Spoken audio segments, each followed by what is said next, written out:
Hi, good evening, everybody. Welcome to Tampa City Council's evening session on October 30th, 2025 at 5:01 p.m. I call this meeting to order. Hope everybody had a good day and a relaxing morning. I know we didn't. Well,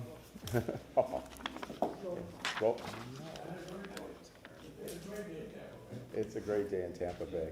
Okay, well, everybody else is at the Hard Rock partying at the EDC, and here we are. So we need a roll call, please.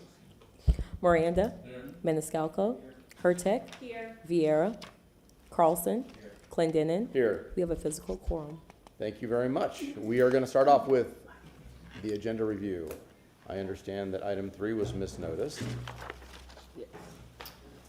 Good evening, Danny Collins with your Planning Commission staff. Item 3, file number TACPA 2510 has misnoticed, so therefore it can't move forward tonight.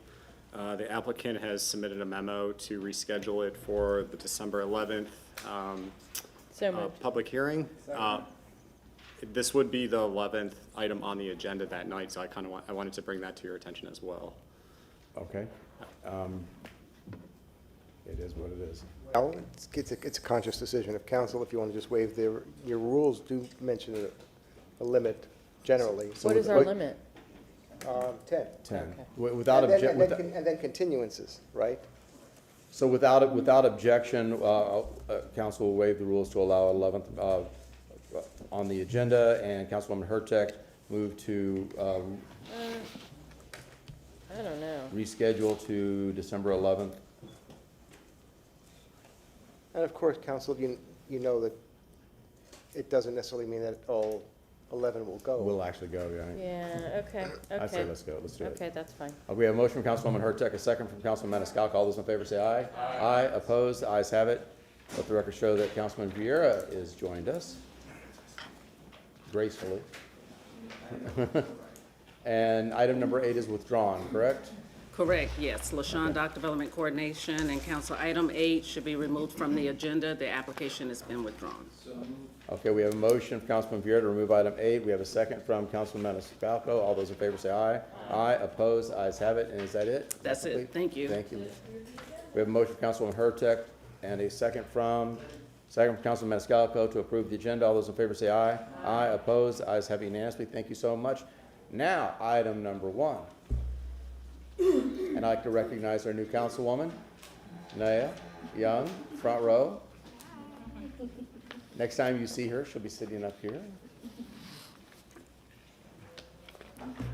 And for those of you that don't know, her swearing-in ceremony is tomorrow at 3 p.m. in council chambers. Good evening. This is Erica Larson, Planning Commission staff. This item is the Planning Commission's review of the City of Tampa's Capital Improvements Section, CIS, Schedule Projects Update.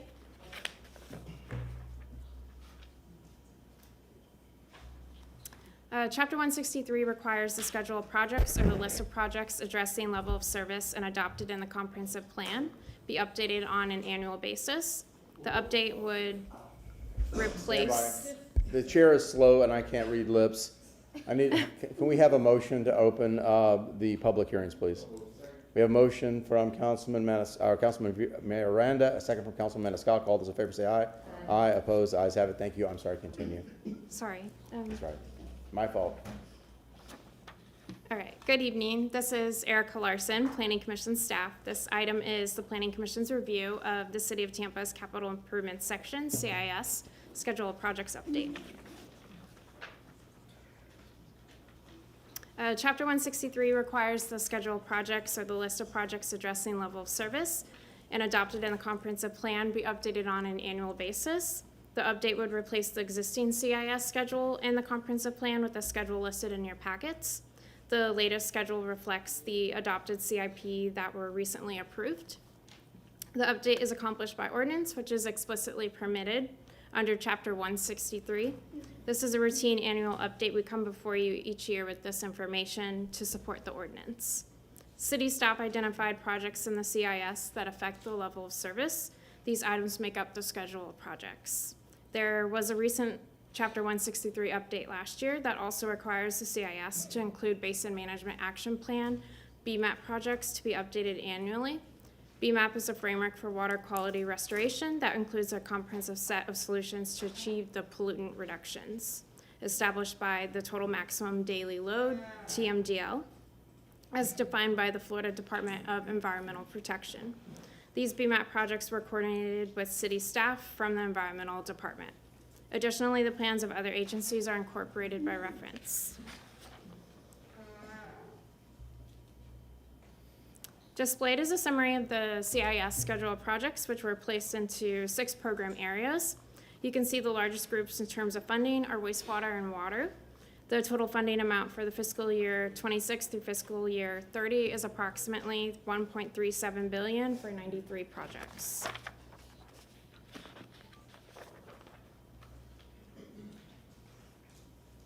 This slide shows the breakdown of the level of service project types identified by the city and is consistent with the level of service priorities outlined in the capital improvement section, Objective 1.3 and Policy 1.3.2, which state the schedule of projects should be planned to both eliminate existing deficiencies and replace worn-out facilities.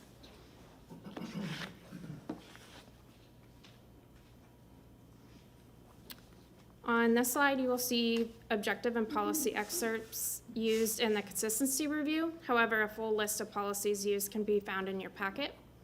The coastal objective and policy listed discusses coastal high hazard area and limiting public expenditures for infrastructure and facilities within it.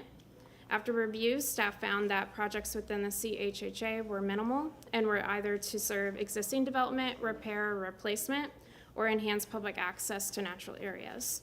The capital improvement objective and policy discuss project funding should first be expended on projects that maintain level of service and correct deficiencies before being expended on projects that serve future growth. The rest of the objectives and policies listed on this slide are related to infrastructure and public facilities. Planning Commission found the City of Tampa's proposed fiscal year 2026 through fiscal year 2030 CIS schedule projects consistent with the goals, objectives, and policies of the Tampa Comprehensive Plan and recommends adoption by ordinance. This concludes my presentation. I'm available for any questions. City staff is available for questions as well. Thank you. Thank you. Does council have any questions? Hearing none, is there anybody in the public that wishes to speak to this item? We have a motion to close from Councilman Miranda, second from Councilman Maniscalco. All those in favor say aye. Aye. Opposed? The ayes have it. Councilman Carlson, would you read item 1, please?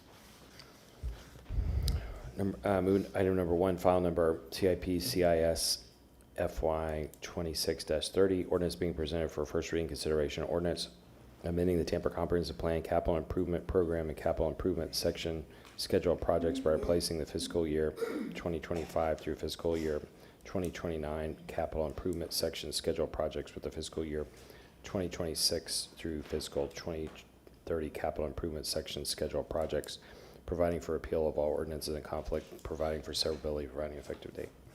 Thank you. We have a motion from Councilman Carlson, a second from Councilman Maniscalco. Are we doing a verbal? Yeah. All those in favor say aye. Aye. Opposed? The ayes have it. Unanimously. Thank you. Okay. Motion carried unanimously. Second reading and adoption will be held on November the 20th, 2025 at 10 a.m. at Old City Hall, located at 315 East Kennedy Boulevard, 3rd floor, Tampa, Florida, 33602. Thank you so much. Item number 2.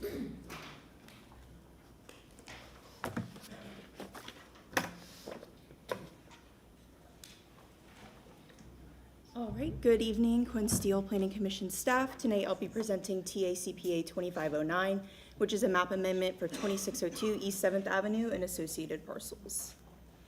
The request before you is privately initiated and small scale, covering approximately 7.42 acres, and the request is to change the future land use designation from light industrial and general mixed use 24 to urban mixed use 60 and community commercial 35. Here's a general location map.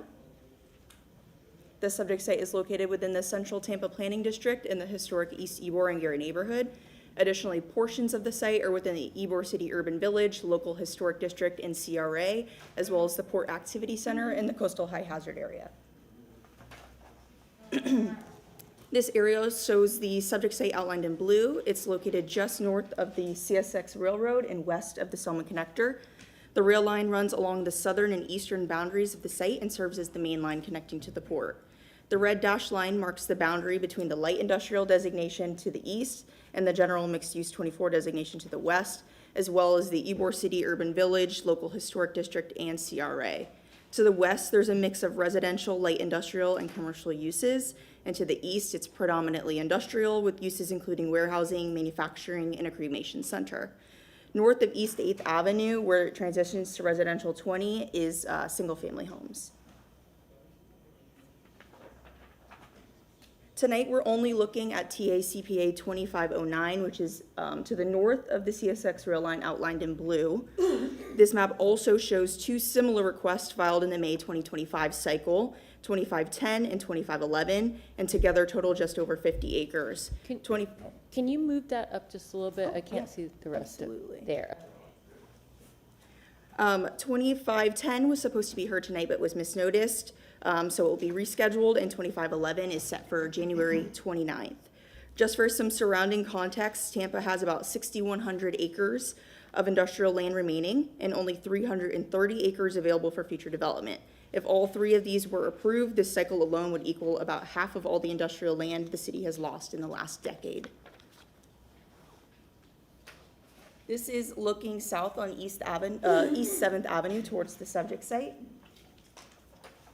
This is looking east along East 7th Avenue. The subject site is on the right. This is the portion within the GMU 24 designation and the Ybor City Urban Village and Local Historic District. This is looking north along East 7th Avenue towards the subject site. These are the properties to the north along East 8th Avenue. And looking south on East 7th Avenue near the Selma Connector, the subject site is on the right. This is the rail line that runs north and south, and the port is further south. This map shows the site's current designations as light industrial and general mixed use 24, with the GMU 24 portion west of North 26th Street. Surrounding the site to the northeast, east, and south are heavy and light industrial designations. To the west, past 26th Street, we see GMU 24 and CC 35, with residential 20 further northwest. There are two pockets of UMU 60 to the south, which were a part of plan amendments in 2017. One is the Lector 85 apartment complex, and the other is still vacant. Lastly, most of the site falls within the coastal high hazard area, which is shown by that green line, with the exception of the westernmost parcel. This map shows the light industrial land proposed to change to UMU 60, which would allow up to 60 dwelling units an acre or 3.25 FAR. And the GMU 24 land west of North 26th Street, which is proposed to change to CC 35, allowing up to 35 dwelling units an acre or a 2.0 FAR. Under the current light industrial and general mixed use 24 designations, the site be considered for up to 14 dwelling units, but only on the GMU 24 portion, since residential is not permitted in light industrial. It could also allow just over 484,000 square feet of non-residential development. With the proposed UMU 60 and CC 35 designations, that could increase to 429 dwelling units or just over 1 million square feet of development, either residential or non-residential.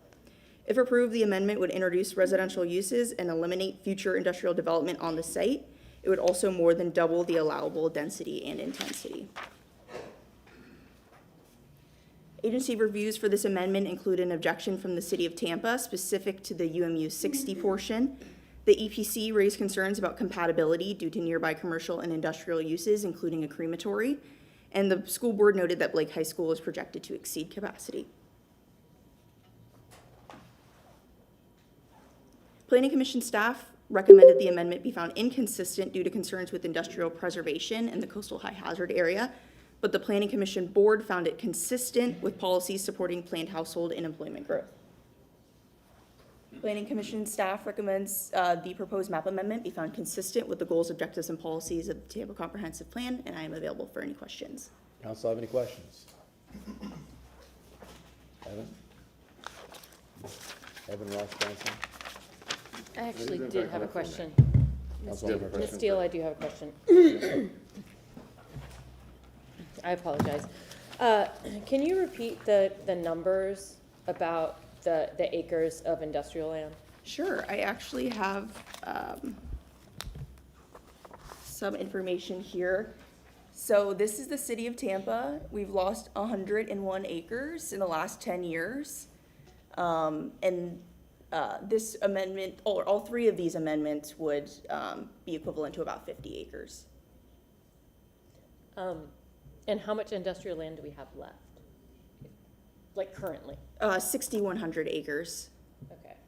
330 available for future development. Thank you.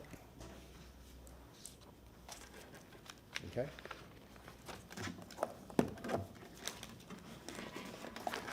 Mr. Johnson? Evan Johnson, Interim Director, City Planning, and Quinn did an excellent job with the presentation, but as she mentioned, we did have objections, so I just wanted to spend a moment, oh, thank you. She had a better map. I just wanted to spend a moment reiterating what we talked about in front of the Planning Commission Board as well. Let's see if I know how to use this. Hey, look at that, this works a lot better. So, I think it's important to think of this. Yes, we're only talking tonight about one amendment, 6.8 acres. It's light industrial and GMU, general mixed use. That should be 6.8. There is some general mixed use in there as well. As Quinn mentioned, we were specifically concerned about the area outside the historic district and the light industrial conversions to UMU 60.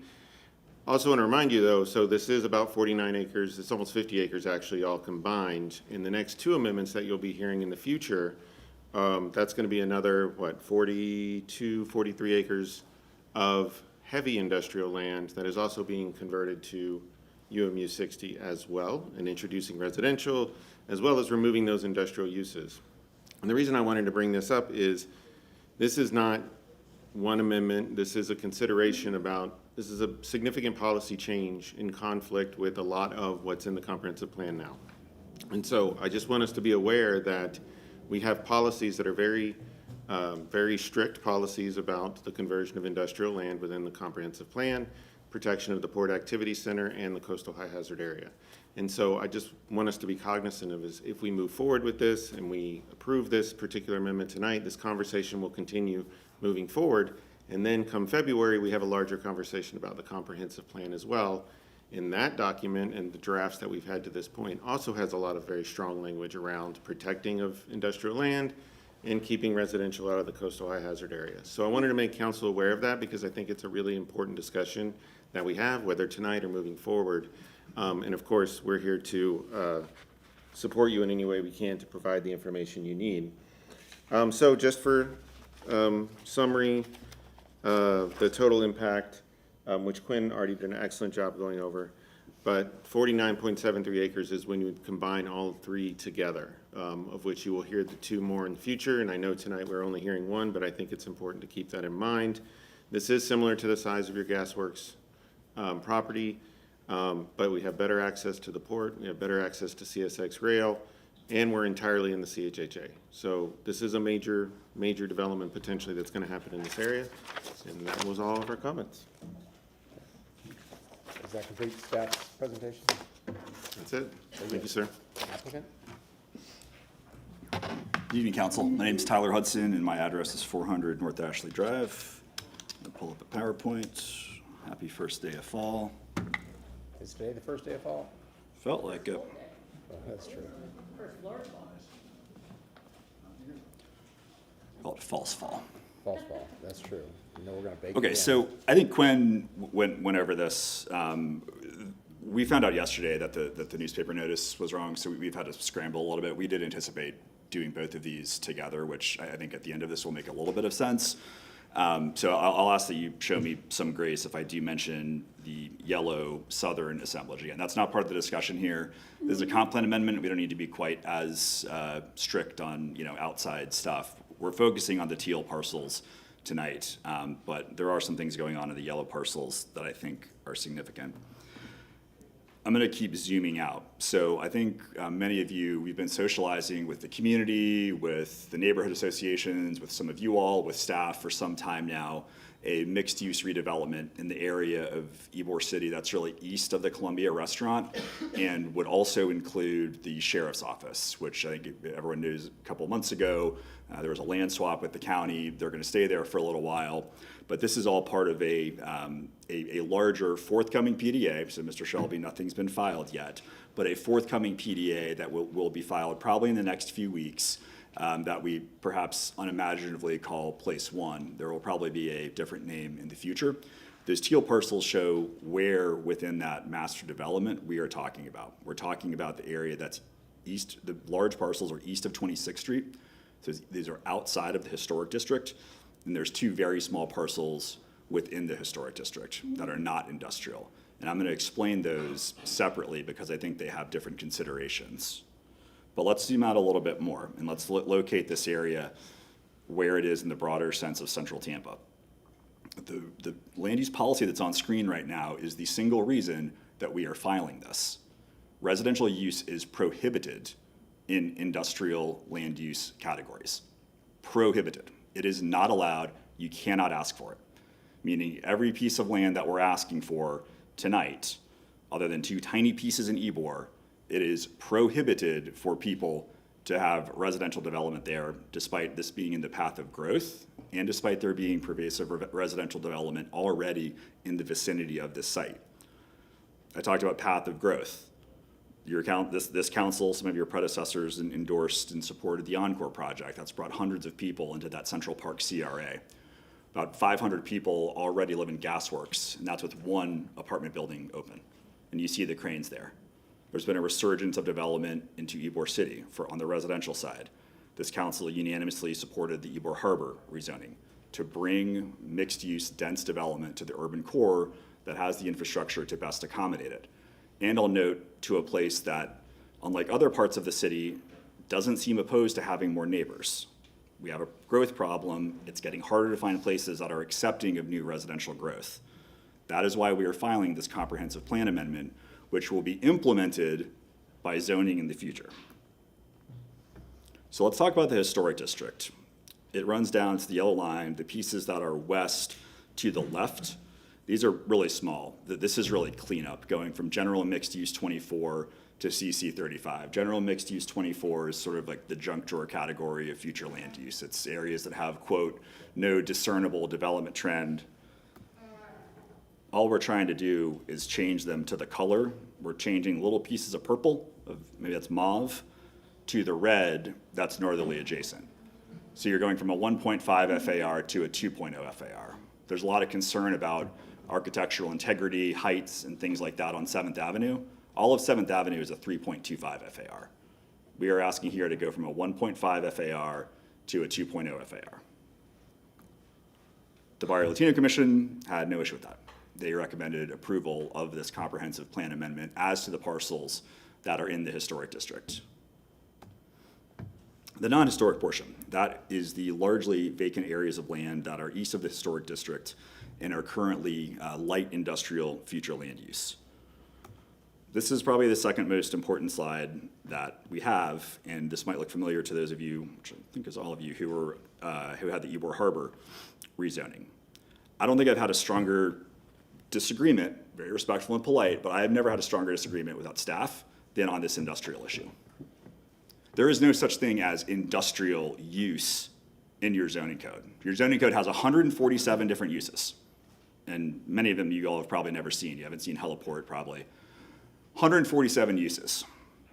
The ones on the right, there's the heavy industrial uses you're losing. If you vote yes, you can't put a correctional facility, you can't put explosive storage, hazardous materials, junkyard, or landfill. That's what you're losing. And you're gaining the ability to consider residences in this area, in the direct path of growth along 7th Avenue in Ybor City.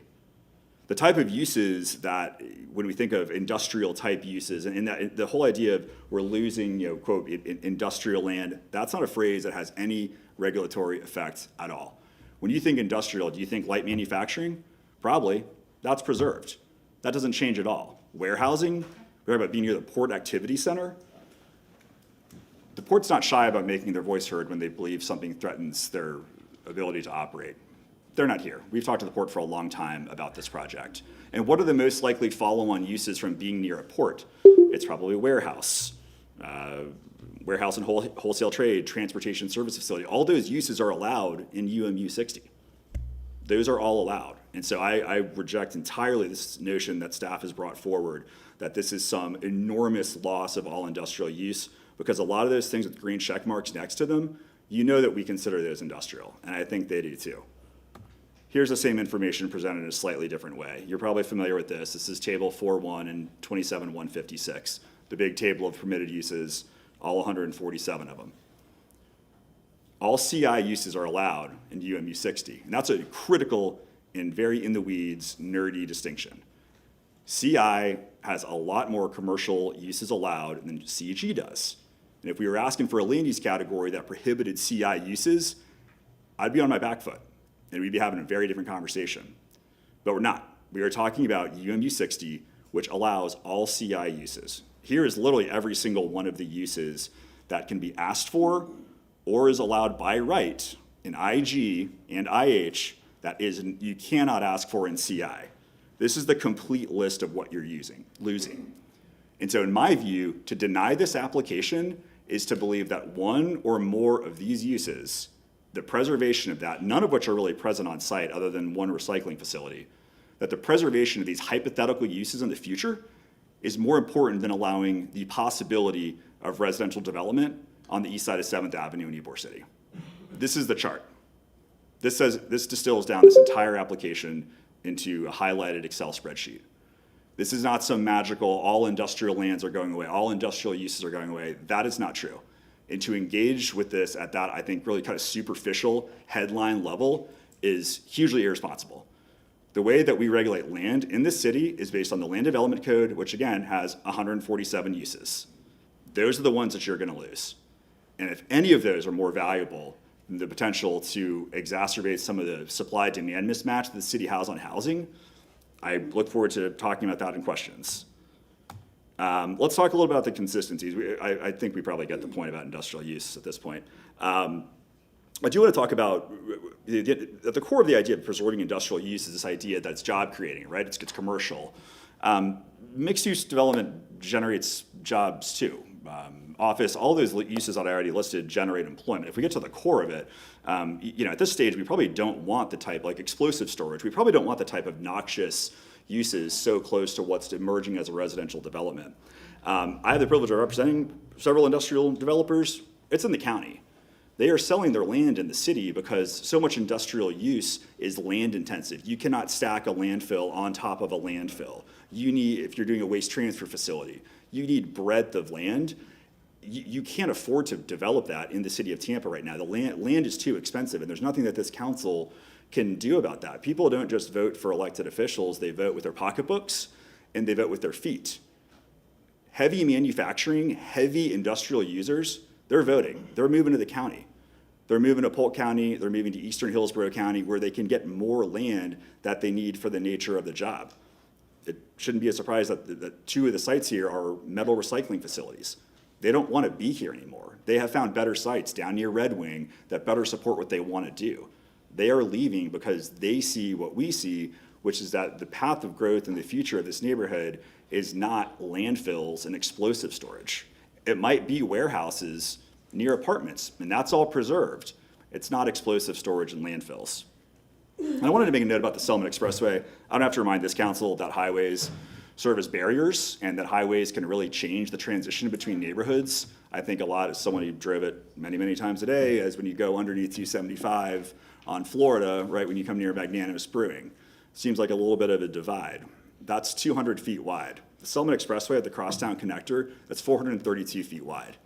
That is an enormous physical, and I think just figurative buffer between what's emerged as a pretty core industrial area, mostly light industrial, to the east and to the west. That's there. That is a very stubborn border. In the coastal high hazard area, we've talked about this for a long, long time and a lot of different circumstances. The coastal high hazard area, when it boils down to it, is about evacuation and shelters.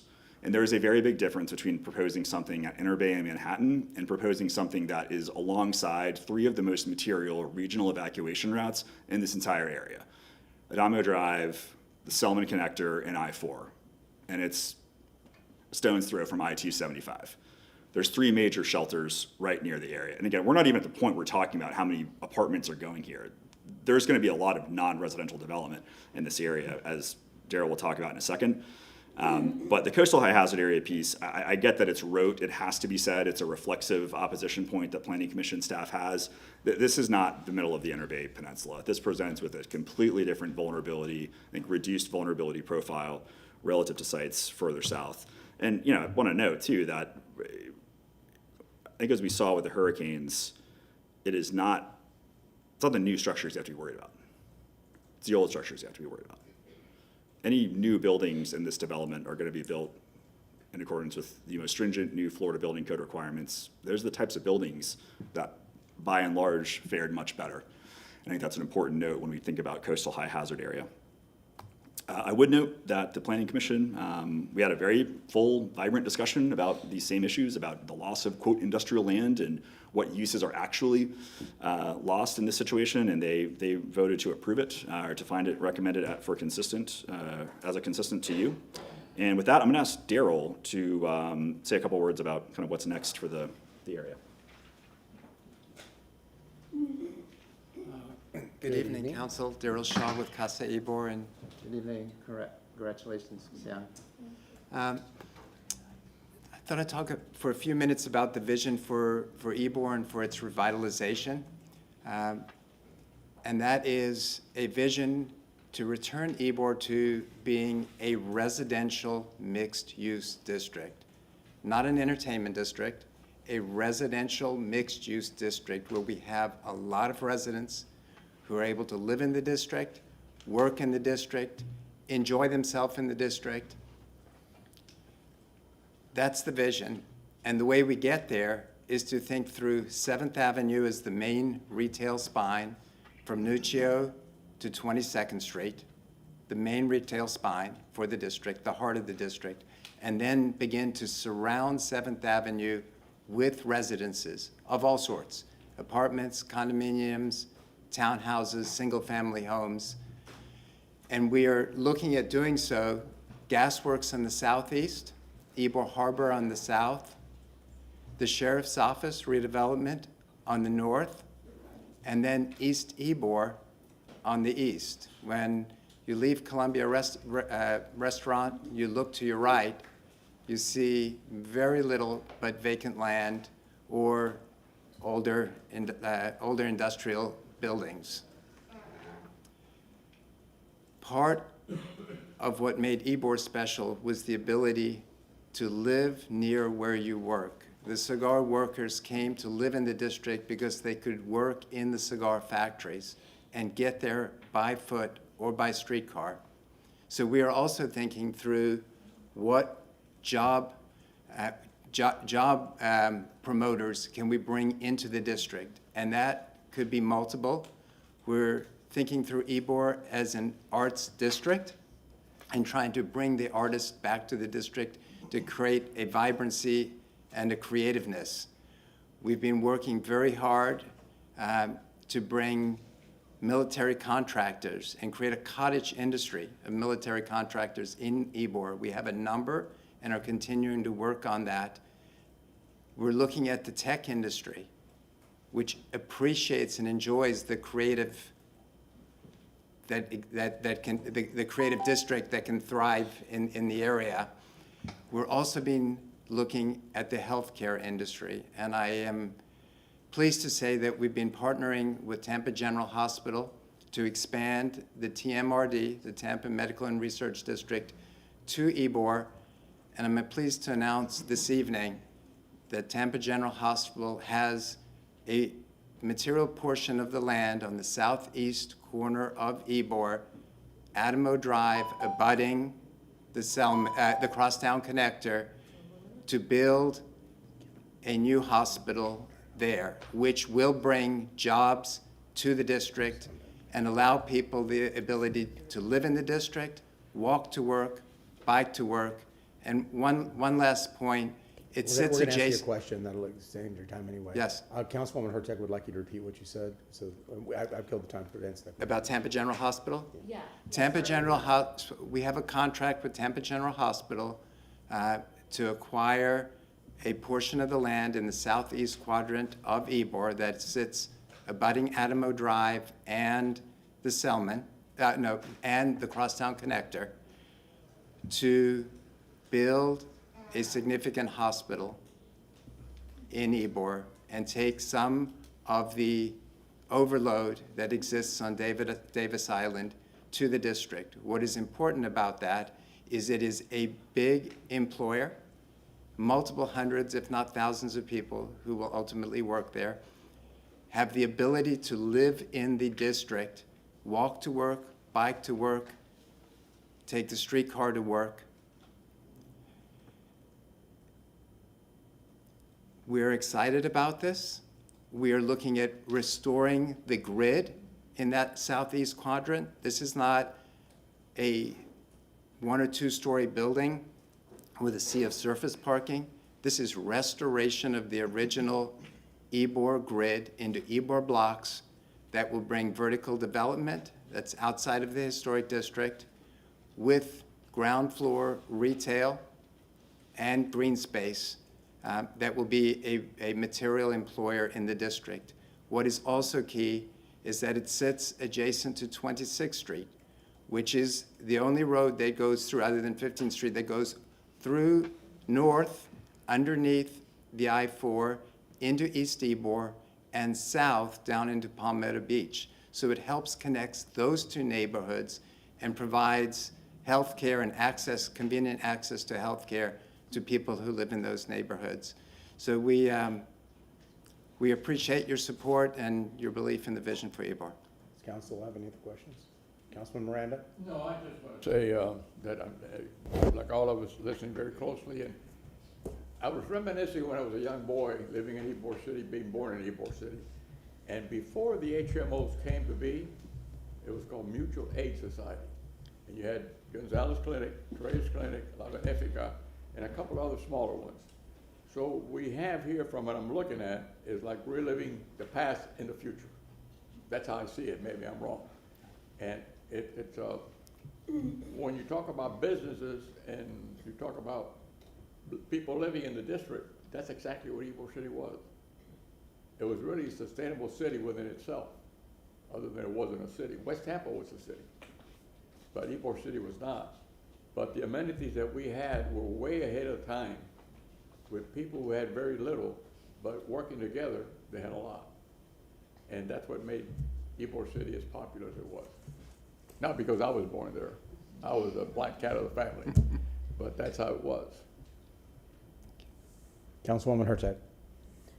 Thank you. I actually have a couple of questions for Tyler. I'm sorry, Mr. Hudson.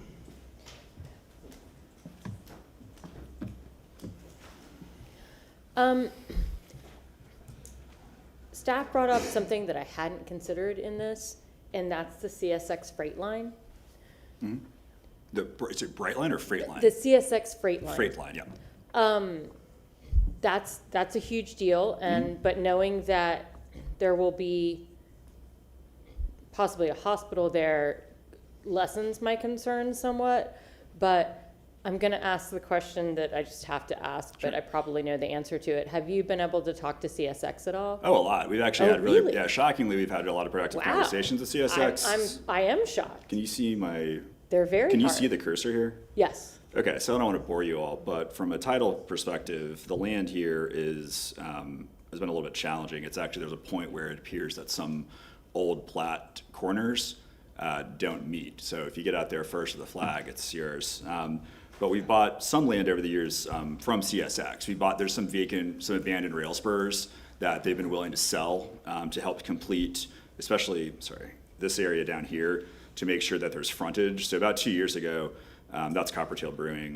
We were working on a development for this site, and actually, if you've got finding the right person, they're quite easy to deal with, especially if they're getting money from you.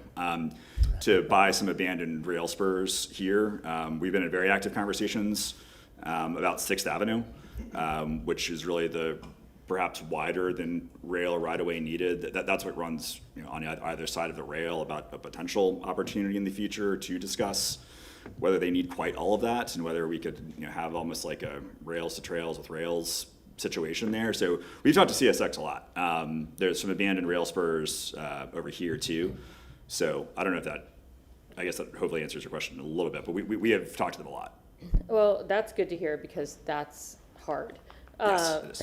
But secondly, I'm kind of curious about where that track goes. I know that's not technically part of this, but it goes north, and how used is it? Because I do know that that's something that we need with our port so desperately, is ways. I mean, as we add more container cranes and like max cranes, we need ways to get cargo out that isn't on a truck. Correct. Yes, and you're a fellow container enthusiast. So I mean, the gantry cranes are much further south. I mean, we're not doing anything that impedes CSX's ability to use all of the rail where it currently has track. I mean, when I say abandoned spurs, I mean like there's no track. It's just a strip of land. So we'll see what the massing of buildings and stuff looks like, but we are not impeding any way CSX's freight operations. That is one thing that is not easy to deal with them on if you're proposing that. So again, I feel like I'm not answering your question as completely as I could, but we're not messing with the freight. We can't. And that's not, I guess my question is because I just don't know the rail mapping. It's not used back here. You can go right up to the expressway here.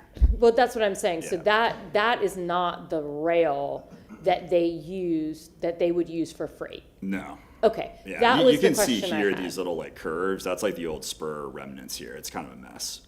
Yes, but then where does the rail that goes north? A lot of the rail kind of goes this way, further out under the okay. expressway. Yeah, up at 6th Avenue, I think. Yeah. Okay. Thank you. That Yeah, of was course. that was my main question.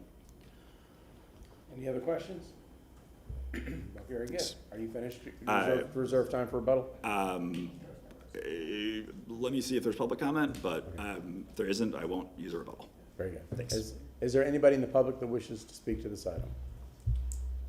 Move to close. We have a motion to close from Councilman Maniscalco, second from Councilman Miranda. All those in favor say aye. Aye. Opposed? Ayes have it. Councilwoman Hurtak. There's one thing I did forget to mention because I was just there, and if I don't mention it,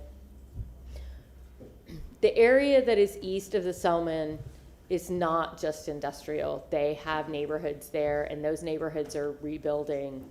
So I don't want to classify that as simply industrial land. So I just had to say that. I have some observations. One, I think that we need to look, if this comes to fruition, we need to look at extending the streetcar slightly to the east and get it to possibly a medical district. So let's, we don't have anybody from mobility here tonight, do we? So yeah, I'll be knocking on your door tomorrow. No, I think this is exciting, and I think what I look at this as a continuation of what we've seen from, we used to have a harbor along Hillsborough River in downtown.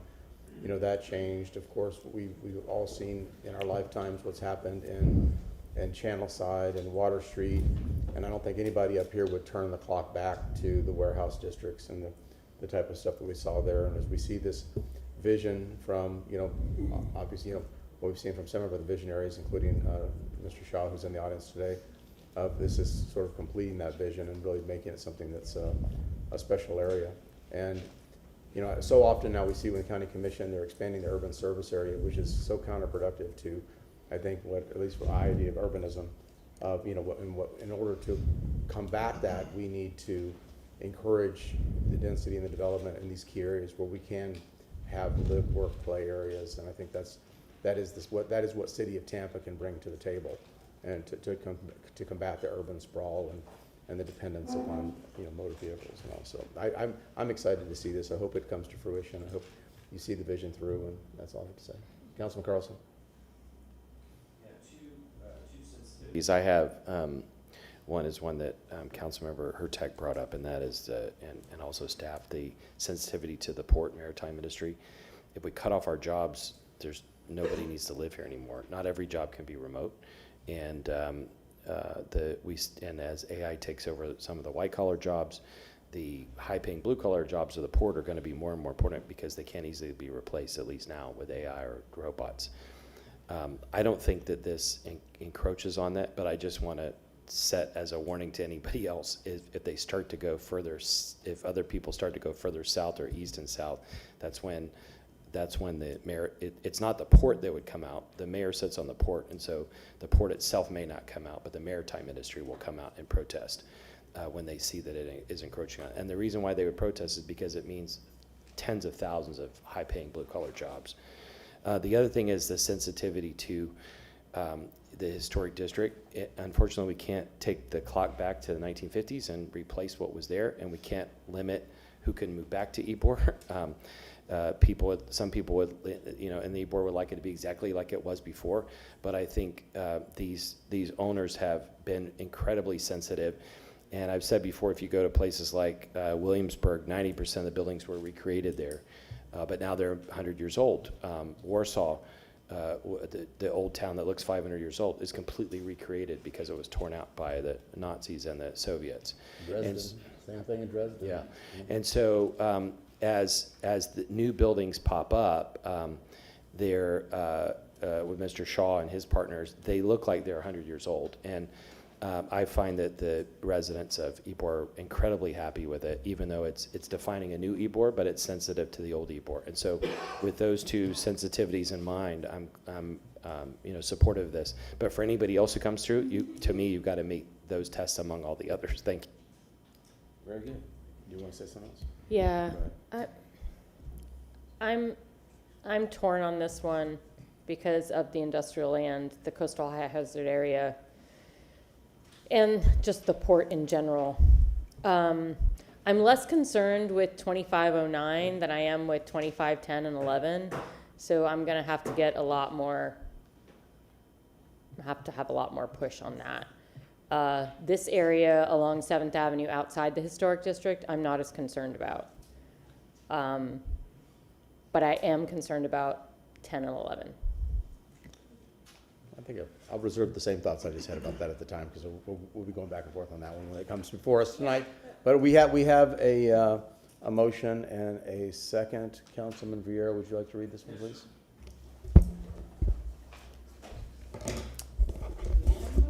I think we did. Did we close officially? Oh, Okay. But we didn't have a motion to. no, he's got. No, I got to read it. He's got to read it. Yeah. We had a motion to close, and then we had discussion. You're like, we're out. That's like I was this morning. I move an ordinance amending the Tampa Comprehensive Plan Future Land Use Element Future Land Use Map for the property located at 1703 North 24th Street, 1701 North 25th Street, 2602 East 7th Avenue, 2623 East 8th Avenue, 2622 East 7th Avenue, 2624 East 7th Avenue, 2702 East 7th Avenue, 2706 East 7th Avenue, 2615 East 7th Avenue, 2703 East 7th Avenue, 2707 East 7th Avenue, 2705 East 7th Avenue, 2709 East 7th Avenue, 2805 East 7th Avenue, 2805 East 7th Avenue, Unit 1/2, 2901 East 7th Avenue, and 2915 East 7th Avenue from light industrial LI and general mixed use 24 GM U24 to urban mixed use 60 UMU 60 and community commercial 35 CC 35, providing for repeal of all ordinances in conflict, providing for severability, providing an effective date. We have a motion from Councilman Vieira, a second from Councilman Maniscalco. I'm glad I didn't have to read that. All those in favor say aye. Aye. Opposed? The ayes have it unanimously. Thank you very much. Motion carried unanimously. Second reading and adoption will be held on November the 20th, 2025 at 10 a.m. at Old City Hall, located at 315 East Kennedy Boulevard, 3rd floor, Tampa, Florida, 33602. Okay, here we go. Item number 4. Good night, Vera. Good evening, Katrina Corcoran, Planning Commission staff. I'm here tonight to present on TACPA 2506. This is a comprehensive plan text amendment, including 5 sections of the comprehensive plan: recreation, open space, capital improvement, solid waste, intergovernmental coordination, and definitions. Starting with recreation and open space, the objectives here include access to recreation and open space, parks, Also current and future needs and demands for parks and open space, as well as conservation, resilience, and sustainability, specifically as it relates to parks. This section provides long-range policy direction on existing and future recreation and open space needs. You'll see this throughout the slides, but the draft language has been updated, streamlined, and rearranged. Notable new topic areas for this section include access and health, resilience and sustainability, and updates to the Parks and Recreation Level of Service, or LOS, which I'll note is now within the capital improvements section. With capital improvements, the objectives include maintaining a sustainable capital improvements program, or CIP, for growth and repair. Also includes adherence to level of service, or LOS, standards. I'll note with this that we have adopted level of service standards, which are required by state statute to meet. And we also have target level of service standards, which are for planning purposes. An example of that would be mobility. We also have language on enhancing resilience and sustainability as it relates to capital improvements projects, promoting citywide resource allocation, so making sure that these projects are not just in one portion of the city, and then collaborative decision-making, so making sure that these processes are understood by the public. Again, this section provides long-range policy direction on infrastructure, capital projects, and funding.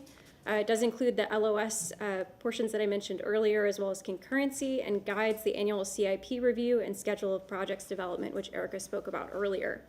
Notable new topics in this include project resiliency and sustainability, as well as neighborhood and community engagement as it relates to capital improvements.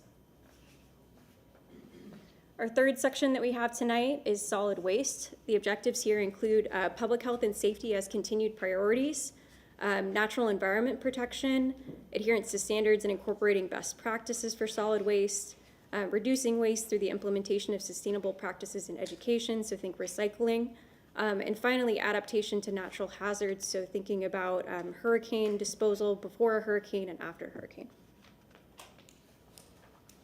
Again, this looks at long-range policy direction on solid waste disposal and management. Notable new topics in this include integrated solid waste management, looking at the resilience of operations in storm events, and efficiencies via emerging technologies. Our fourth section tonight is intergovernmental coordination. The objectives include multi-jurisdictional planning coordination, environmental issues and topics, regional transportation planning, schools planning, and port and airport master planning. This provides direction on efficiency in government, as well as coordination between governments, agencies, and departments. This section doesn't have as many notable new sections. It has majorly been streamlined, but important topics include coordination mechanisms between jurisdictions, again, looking at land use, environmental, and transportation impacts across jurisdictions, and this also includes master plan and local area authority reviews and coordination. Our final section tonight is the definitions section. This section looks at standardized definitions for key terms that are used within the comprehensive plan. It does ensure consistency and clarity across all sections, policies, and regulations. We have removed a language that is not currently either within the comprehensive plan or is easily defined outside of the comprehensive plan. The example I like to use with that is the term garbage. We took that out. It's not necessary. But there are certain terms that are used in the comp plan that are very specific to the comprehensive plan. An example would be bonus ceiling. So that's something that you want defined within your comprehensive plan. Overall, this section will improve interpretation and application of policies by decision makers, developers, and the public. Did want to note a few revisions since the Planning Commission hearing. We did update a term per the Hillsborough County Public Schools request. So that is now District Educational Facilities Plan. We did add a page showing the strike-through of some adopted flu and coastal management policies that are being moved into these proposed sections, as well as the movement of adopted ROSE policy that is moving into the environmental section. We did add a strike-through of the adopted infrastructure section due to duplication with the proposed capital improvement section. And finally, the definition section is now including terms that were previously traveling with the flu amendment due to the timeline on that. We did have stakeholder and public engagement starting in June. We had our formal announcements, our project website, public outreach kickoff. We had 2 public engagement meetings in person and virtual. Email and social media outreach campaign. We do provide comparative crosswalks for all of these sections that shows what's new and existing for the sections, what we've deleted, if that's a major change. We do have our main project page, livegrowthrive2045.com, as well as a project page that you can see here for TACPA 2506. We had a public comment box that was available online throughout this period for folks to provide comments on these sections. For agency comment, we did do preliminary and formal agency comment review process for this update. No objections were received. I'd also like to note that staff looked at these sections for SB 180 impacts as well in coordination with city legal, and we feel comfortable with the sections that we're proposing and transmitting to the state. Finally, our consistency review here, this just shows that it is consistent with the adopted recreation, open space, capital improvement, solid waste, and intergovernmental coordination sections language. And you can see representative goals, objectives, and policies on this slide. Finally, the Planning Commission found TACPA 2506 consistent with the Tampa Comprehensive Plan. We recommend transmittal by Tampa City Council. Happy to answer any questions that you may have. Thank you. Councilwoman Hurtak. I just have to ask, because if I don't, someone's gonna ask. Just wanted to make sure we're clarifying, this has nothing to do with land use and zoning. Yes, this is only for recreation, open space, capital improvement, solid waste, intergovernmental coordination, and definitions. The only thing I will note, which I noted in the slides and the presentation, is that there are terms related to the future land use section that are now in the definition section just because of timing. Okay, yeah, just wanted to. And I'm just gonna say, if you ask this council the definition of garbage, you'd get 6 different answers. I'm just saying. Well, it's defined by Merriam-Webster, so that was and we would still argue over that. Yeah. So very good. Thank you very much. I know this for everybody that's part of the planning. I know these are, for anybody that's observing this for the first time, this sounds like it's like a routine and something. You have no idea the level of work that goes into how much work these guys do in preparing this. And I mean, it's just a lot of work, and I thank you for all of that, and I appreciate it. So, is there anybody in the audience that wishes to speak to item 4?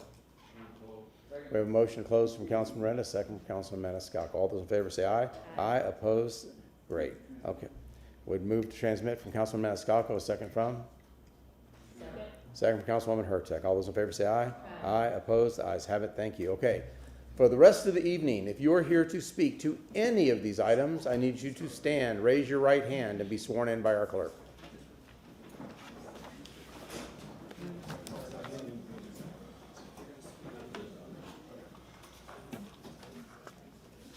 Do you swear or affirm that the testimony you're about to provide is the truth and nothing but the truth? I do. Thank you so much. And do we have it? We have VJ online that's going to speak to you. You want to swear him in? Okay, they're not online. So neither the one of the ones are online? Okay, they're online. Okay, very good. Okay. Good evening. Good evening, Council. LaShawn, Doc Development Coordination. Item 5 is AB 2-2515. This is for the property located at 2905 North 50th Street. The request is for alcoholic beverage sales for the classification of a restaurant, consumption on premise only for the sale of beer, wine, and liquor. And I'd like to show you the site plan that was submitted with the request. And so this property is located on 50th Street. This is 50th. This is 21st Avenue. So the blue line is the entire parcel boundary. There is a hotel on the site, and then there's the other structure on the site, which would be the restaurant use. And this is the request for alcohol sales, the outline that's in red. That's the area for the alcohol sales. So I'll show you those pictures shortly, but the request is for indoor area of sales containing 11,213 square feet, and the outdoor area for sales which would contain 1,062 square feet. And I have for you the zoning map. So this is the subject site that's outlined in red. You can see that the site is bounded by I-4 to the south. This is 50th Street, that's on the west. And then you can see that the commercial intensive zoning exists along 50th Street. You have your commercial and industrial uses. You have a gas station that's here directly south of the site, and then also to the west, and then a retail use and more commercial and industrial use there to the north. And I have a few photos of the site. So this is a view of the subject site. This is the north corner, just a close-up of it. This is if you're at the corner of 21st. You can see the gas station that's there on the south. This is internal to the site. This is the hotel that exists, but that would not be included in the sales area for alcohol. This is the eastern boundary of the site, which is located here. Let me zoom out just a little bit more. And you can see the interstate that's bordering the boundary of the site. Another view south. And then this is looking south on 50th Street. And this is a view north of the site, of the subject site. The DRC staff has reviewed the request, finds the request inconsistent. It is due to the distance separation waiver that's requested on the application. And with that, that concludes staff's presentation. I'm available if you have any questions. Any questions? Okay, applicant. Okay, thank you.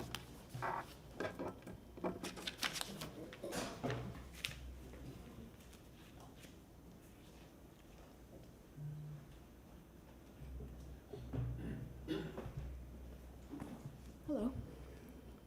I'm Brooke May. I am the agent for the owner at the property. We are looking for AB2 approval. Are there any other questions on the presentation that was provided? No questions, okay. Is there anyone in the public who wishes to speak to this item? Okay, we have a motion to close by Councilman Maniscalco, a second by Councilman Vieira. All in favor, say aye. Aye. Aye, okay. Ayes have it, and it was my turn, so. Thank you very much. I have an ordinance being presented for first reading consideration. Ordinance approving a special use permit SU2 for alcoholic beverage sales, restaurant consumption on premises only, and making lawful the sale of beverages regardless of alcoholic content, beer, wine, and liquor, on that certain lot, plot, or tract of land located at 2905 North 50th Street, Tampa, Florida, as more particularly described in Section 2, providing that all ordinances or parts of ordinances in conflict are repealed, providing an effective date. Okay, I have a motion from Councilman Maniscalco and a second from Councilman Miranda. Anything else? Okay, all in favor? Aye. Any opposed? Okay, the ayes have it. Okay, motion carried with Clinton absent that vote. Second reading and adoption will be held on November the 20th, 2025 at 10 a.m. at Old City Hall, located at 315 East Kennedy Boulevard, 3rd floor, Tampa, Florida, 33602. Perfect time. Next. Okay. Thank you, Council. LaShawn Dock, Development Coordination. Item 6 is AB2 2520. It's for the property located at 340 East Davis Boulevard. The request is for alcoholic beverage sales, small venue, consumption on premise only, and it's for the sale of beer and wine. And this is the site plan submitted with the request. So this is the property that is located along Davis Boulevard. This is Chesapeake Avenue. This is the property boundary that's outlined in black. So the area that is in red is identified as the indoor AB sales area under the request this evening. And that would contain 1,743 square feet. The area that's in blue is the outdoor AB sales area, and that is, that would contain 3,051 square feet of sales area. You can see the surface parking is located here on the side of the building with access from Chesapeake, and then there's a surface parking space that's located there in front of the site. And this is the zoning map. This is the aerial of the subject site. The site is in red, outlined in red. This is Chesapeake, and you can see that this is along the commercial corridor, this portion of Davis Boulevard. You have the CG zoning and a couple of PD zonings that are within that area. And then you move into the residential uses as you head further west or southwest of the subject site. Then I have a few pictures of the site. On the left, these two pictures are the subject site, and this is on Davis Boulevard. And on the right, those are pictures of the site at Chesapeake, from Chesapeake Avenue. That is just to show just a close-up of the site. This is north of the site. And this is at the corner of Chesapeake. This is looking north. The site is on the left in the picture. This is east of the site. This is the alley that is west of the site, and the site is off to the right in the picture. This is further west of the site. And then one more picture, this is west, and this is the view if you were looking southwest on the subject site. So the DRC staff has reviewed the request, finds the request inconsistent, and this is due to the waivers that are requested. There are 3 waivers requested, and one is related to the distance from the residential uses. The other is the AB sales establishment, and then there's the reduction for the parking on site. Yes. Maniscalco, your light was on. No, I'm sorry. Councilwoman Hurtak. Can you put up the picture again of the alley that shows the back of the Sure. building? Yes. So this Okay, is this. just wanted to see some distance separation. Thank you. Yes, absolutely. You're welcome. Anything else? Thank you very much. Okay, thank you, Council. Applicant?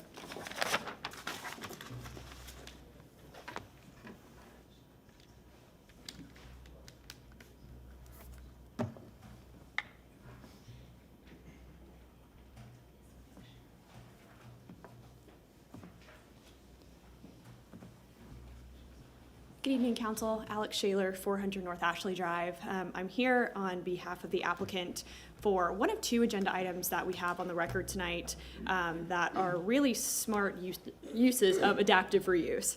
And I think that while we're here tonight, to get permission to sell AB sales, at the core of these applications is adaptive reuse. And I think that's important to keep in mind because the alcohol part is one small piece of a very larger project that we're trying to accomplish here. So what we're proposing here at 340 Davis is, again, adaptive reuse of that current building on site. It used to be the EV sales building on the corner there of the commercial corridor. It's going to be a small ice cream shop called Kiki's. There's going to be about 22 chairs inside. That's the regular seating. This is a rendering shown here, and then some of those counter seats. And there will be a traditional ice cream counter, and then we would like the ability, the reason we're here, to sell beer and wine out of a refrigerator, kind of a grab-and-go type thing. It's going to be ancillary to the ice cream, but as we all know, alcohol is a revenue driver, and we would like the ability to do some of that, to sell those so they can consume on site.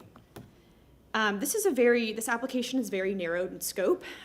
We are requesting permission for beer and wine only, no liquor. We've also made some additional commitments because I'll zoom out in a second and show you that this is on, the edge of the commercial corridor, and so we do want to be sensitive to the surrounding neighborhoods. So we are committing to end our alcohol sales at 9 during the week and at 10 for the extended weekends. We're committing to no outdoor amplified sound, and then we will not have any tables and chairs outside. That's a green turfed area, and I'm going to speak to that a little bit later as it relates to parking.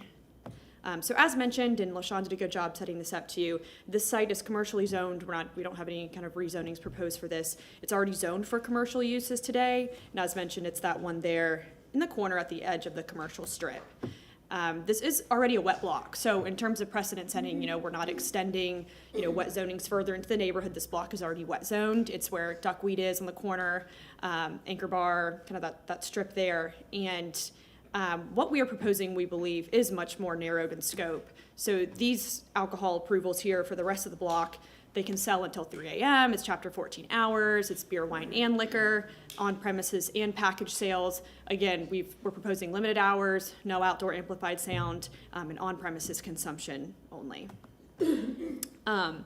I know there's probably a little bit of a sticker shock with this parking waiver, and to be candid, we actually filed a design exception a while ago when we started working on this project, and what we did, the code has an administrative section which allows you to seek a 50% reduction for adaptive reuse buildings specifically, which makes sense, right? Because you're kind of already, boxed in with the building on site that you have.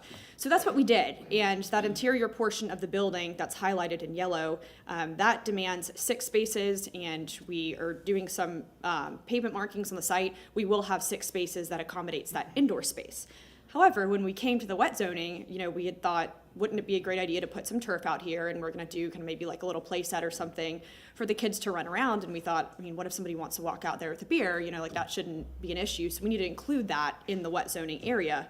However, that extremely drove up the parking requirement, and we are now required to provide from 6 spaces to 115 spaces, just for this outdoor turfed area. And I have this video. I don't know if this is going to play because I've tried to do videos here before and it didn't go over well. But this is a video to kind of give you an idea of how big this is. This is like a residential backyard. It's a very small area. It's not like Armature Works, nothing huge. But again, we want people to be able to walk out back with a drink if they want to check on their kids and stand outside. So we are, again, that is the reason for the parking waiver. It's directly related to all of this space. The occupancy is calculated at 7 square feet per person for that open space. So that assumes that we could fit 435 people out there in that backyard, and that's never going to happen.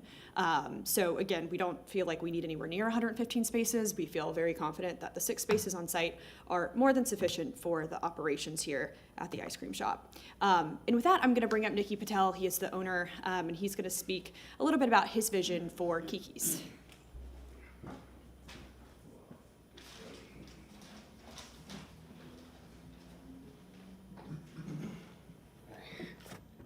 Good evening, council members. My name is Nick Patel. I'm a Davis Island resident, a Tampa native, and almost importantly, a husband and dad with 2 amazing kids. Feels like both yesterday and a lifetime ago that Davis Island was hit by 2 back-to-back hurricanes. In those tough times, the community really showed what it's made of. People helping each other, checking in, our neighbors, and coming together in ways that remind us how special the island really is. We're calling it Kiki's because it's meant to be a casual, welcoming spot for islanders of all ages. Not a restaurant, but somewhere you can stop by for coffee, ice cream, smoothies, and see a friendly face and be part of something local. We would also like to offer beer and wine from a small grab-and-go fridge for people who want to enjoy a glass with friends and family while their kids play nearby. We're not asking for off-premises sales, just a simple way to make the space more inviting for adults too. We've spoken with neighbors and the Civic Association. While we know there are a few concerns, there's also a lot of encouragement and excitement, especially from parents who want to bring a family-friendly place together that's not a sports bar or a restaurant. At the end of the day, Kiki's is about a community creating a warm, easy place for people to connect, relax, and enjoy, and what makes Davis Island such a special place to live. Any other questions? That's it? Yep. Council have any questions for the app? Oh, some more? Okay. But wait, there's more. Are you done? Oh, yes. Okay. That concludes our presentation. I'm happy to answer questions. Sorry. Does anybody have any questions? Okay. Is there anybody in the public that wishes to speak to this item? Sure. If anybody wants to come up, you're welcome to come up and start with your name. You'll have 3 minutes. Anybody else who wants to come up, they want to line up against the wall, please. Sounds good.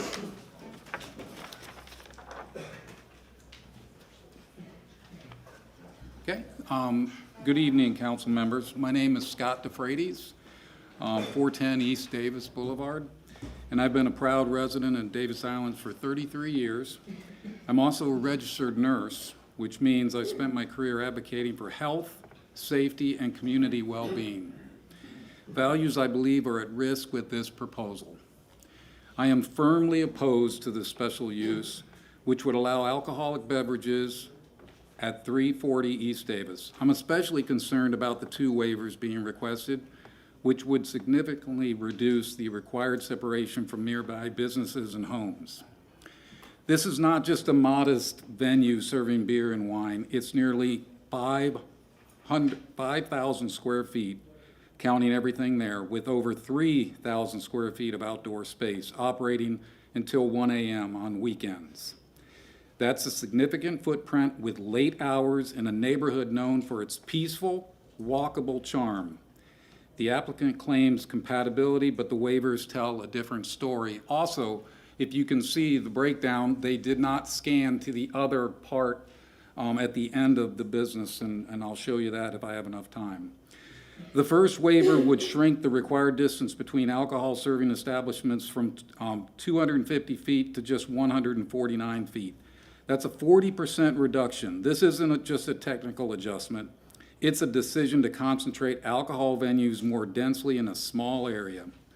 That kind of clustering cannot alter the character of our commercial corridor. It leads to more late-night disturbances, increased traffic, and a higher potential for crime. It undermines the thoughtful planning that's been in place and keeps our neighborhoods safe and livable. The second waiver is even more concerning, reducing the separation from residential uses from 1,000 feet to just 39. Think about that, 39. That's a 96% reduction. It places this venue practically in someone's backyard. As a nurse, I've seen firsthand how noise, stress, and disrupted sleep patterns affect health. And by having this waiver, it disregards the well-being of the families who live nearby and have lived nearby. These waivers aren't small tweaks. They're critical safeguards. They put in place to protect the balance between thriving business district and a quiet environment of residential life. If the City Council approves these waivers, it sends troubling message that zoning rules can be bent and that the concerns of longtime residents carry less weight than commercial convenience. I urge you to reject this application. I have 13 seconds to go ahead and show you on this picture here. They're talking about this area right here, if I can put it like this, right here. No, it's this way. Okay, thank you. Your time is up. Thank you so much. Thank you so much. Appreciate it. She would like you to leave the graphic if you don't mind. Okay, start with your name, please, and you have 3 minutes. Hi, my name is Jamie DeFreitas. I live right 2 houses down from where this establishment would be. So let me just kind of see where this shows Chesapeake and Davis. All these areas here are homes, and this is where that establishment is. So the photos that you saw that were presented didn't pan that street. They panned the parking area of the apartments that are right there, and didn't really show that this is where the establishment they're proposing to sell beer and wine are, and this is where single-family homes are located. You can see that they're very close. So I urge you to reject this proposal. It is my understanding that if it is approved, that if they sold this property tomorrow, that whatever the owners are promising here today, that AB sales for beer and wine would then carry over to the new owners, who then may have different plans for that because they now already have the ability to sell beer and wine there at that establishment. There's many reasons. I don't think many of you would want a bar next to you, 39 feet from your quiet home that you enjoy sitting outside in peaceful Davis Island and having a cup of coffee in the morning and a glass of wine in the evening in your own home. Let's see. That between the noise and late night disturbances, they're presenting now that it's going to be different and they're going to stop at 9 o'clock and 10 o'clock, but once it's approved, are they approving that you're going to stop at 10? So now you're going to send it to a new owner and now it can go till 2, now 3. It is literally, it would stop at 9 and 10, okay. So that's not what they initially had said. So just kind of concerns that once it's done, where does it end? And, if it sells to somebody else, it'll be the new things, we'll basically be living next to a bar. And maybe not. Maybe you guys are telling me, nope, it would stop at 9 and it can't transfer to a new person who changes the rules. But it definitely is concerned. I don't want to be sitting next to a bar when I am at home. So I think what will happen was as you all express your opinions, the applicants will have an opportunity to address concerns in their rebuttal, and then also council can be, through our clarifying remarks, we might be able to address those things as well. Thank you. Next speaker, you'll have say your name and you have 3 minutes. Hi, my name is Anna Murray. I'm a 30-year resident of Davis Island. I'm opposed to the alcohol and beverage application and associated waivers for Kiki's Ice Cream Bar at 340 Davis Boulevard, citing fundamental incompatibility with the surrounding residential neighborhood. The location is near a mix of multi and single-family residential homes, and the introduction of alcohol sales would initiate an unacceptable process of neighborhood degradation. An ice cream parlor's customer base is primarily young children, drastically different from an establishment serving alcohol. Approving this license could lead to increased foot and vehicular traffic, litter, noise disturbances, and public safety concerns that are all during and well past residential hours. This change directly undermines the tranquility and character of the established residential community. I urge you to reject this. Thank you very much. Next speaker, please. Start with your name. Good evening. My name is Colin O'Connor. I am also a Davis Island resident. I live on Danube Avenue, which is directly behind where they're proposing the current location. More importantly, I am a father of 4 children, 2 4-year-old twins, a 6-year-old and 8-year-old. And I can tell you that Davis Island really needs a family-centered place that also allows for adults to enjoy themselves. Based on the concessions that they've made around the timing of ending alcohol sales, and just what I do with my family on a Friday, Saturday, or any day of the week, I would love the opportunity to have a space that we can use where both my wife and I can enjoy a beverage while our kids are enjoying ice cream or playing out back, and just having a general place that we can all get together. I live about a block from this place and could see myself walking there very, very frequently and have no concerns about the reuse of it. So I encourage you guys to improve what they're asking for. Thank you. Thank you very much. Next speaker, please. Start with your name. Good evening. My name is James Trishman. I'm a DI resident. After about 16 years of service in the military, I moved here. I currently represent veterans. I am a DI resident, but I'm also here. My wife recently opened up a Pilates studio right down the street from the location we were speaking of. And I'm here to express my support for this, not just as a resident, but as a business owner. I think there's a theme here that you'll hear from people in support of this, and it's community, right? This isn't, as a father of 2, a husband of a fitness business instructor right down the block, we're not looking to have parties all night, right? We're here for community. After everything the DI's been through, the entire village, Mr. Patel here is putting a lot of effort and money into revitalizing it, which we also, as a business owner and resident, support. And this is just one piece of the puzzle, we think, to bring the community together. A lot of the concerns we've heard is like, well, what if this happens? What if this happens? What if this happens? We're not here for these what ifs, right? This is what's really going on. This is what we want as residents, business owners, and we ask that you support this waiver. Thank you.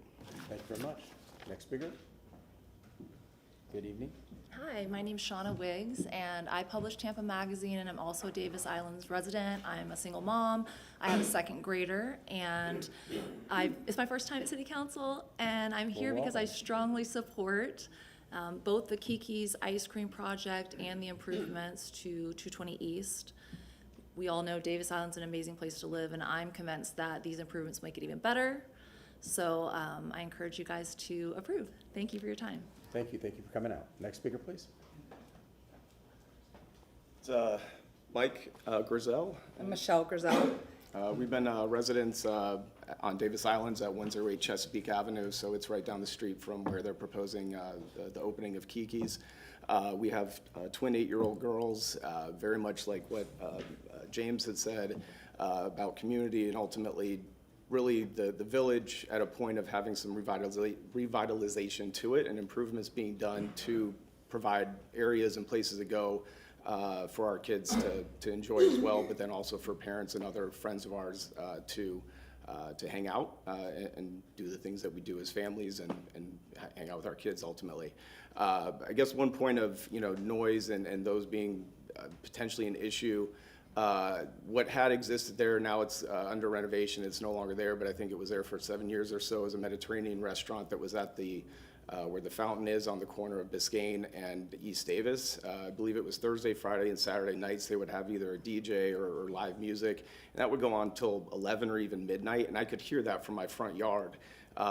Never was an issue. It just was kind of ambient noise, I guess, but that was even further into the village, and it just was never really a concern, and that was always allowed to occur and happen at that establishment. So that was just kind of a side note that I was remembering, I guess, when it was a business.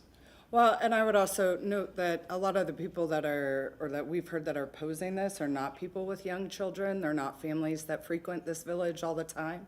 So for us that do have young kids and we want a little ice cream shop that they can go to and we can have a glass of wine really is important for our community right now. So we are in strong support and really hope you guys approve it. Thank you. Thank you. Thank you for coming out. Next speaker, please.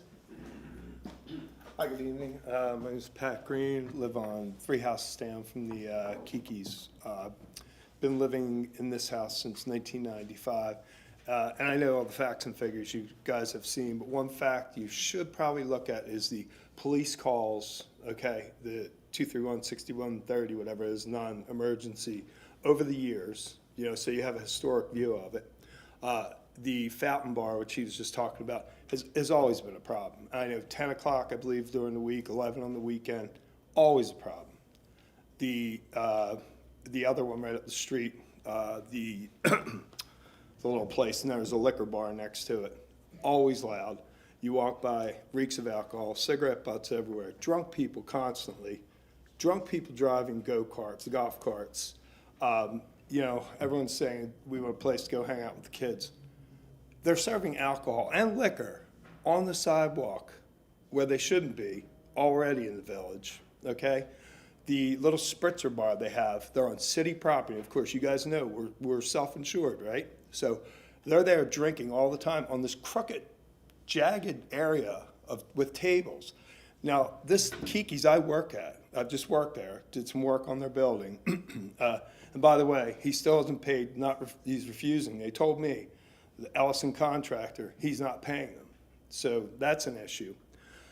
Goes to something here, something's not right with it. It's been months.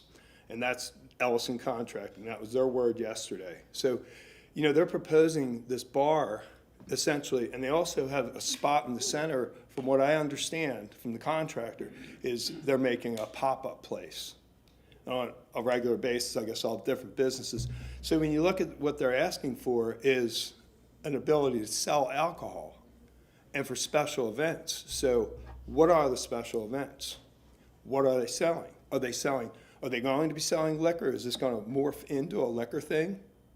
And then the noise is just unbelievable. And if you go look at where that fountain bar is, that's a wedge-shaped building. The noise travels that way. You know, so this is an issue.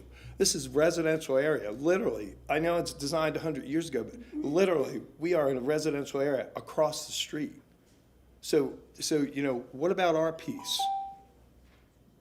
I hope you don't allow that. Thank you. Thank you very much. Next speaker, please. Hi, council members. My name is DJ Hamilton. I'm a 15-year Davis Island resident and a business owner in the village as well. We own the Med Spa DI Body, my wife and I. I'm also president of the Davis Island Village Association. And we're going to do some great things to beautify this village, and hopefully it's going to start with Kiki's. I think it's a great opportunity for me as a family man and my daughters and wife. I have a 12-year-old and a 10-year-old daughter to go up and visit an ice cream store. And while I'm not a drinker, my wife would like to have a glass of Chardonnay. Well, she should be able to do that while we hang out and watch our kids enjoy their ice cream. This isn't a bar. If I wanted to rip tequila shots, I'd walk 20 yards to my right and do it there. This is a family establishment, and we'd like to see you guys approve it. Thank you. Go Bolts. Go Bolts. Next speaker. Good evening. My name is Chris Bentley, and like Mr. Hamilton, who just spoke in front of you, I'm a proud dad of two daughters. And when I grew up in Louisville, Kentucky before I was able to find Davis Island as my new home. And it's been a great opportunity. But in Louisville, Kentucky, I used to go with my family to an ice cream block right up the street, have ice cream while my parents enjoyed a beer or a glass of wine. And when I heard the opportunity present itself, that this was going to happen right on Davis Island, I was thrilled. I couldn't wait for that opportunity to happen. And now I'm hearing other people that are protesting this thing because they're worried about alcohol sales. I want to remind everyone, it is beer and wine is what I understand the waiver to be. It's not for liquor drinks, as Mr. Hamilton just talked about. And again, there is other bars right next to the vicinity, really close, not even a parking lot, right there where there's live music. So when people are protesting the noise that are going on, it's something that has been there well before they even moved to the island. It's not going to be, if it's an issue for them now, it's going to be an issue for them tomorrow. But having this waiver does not change anything that is being presented in front of you today. Thank you for your time. Thank you, sir. Next speaker.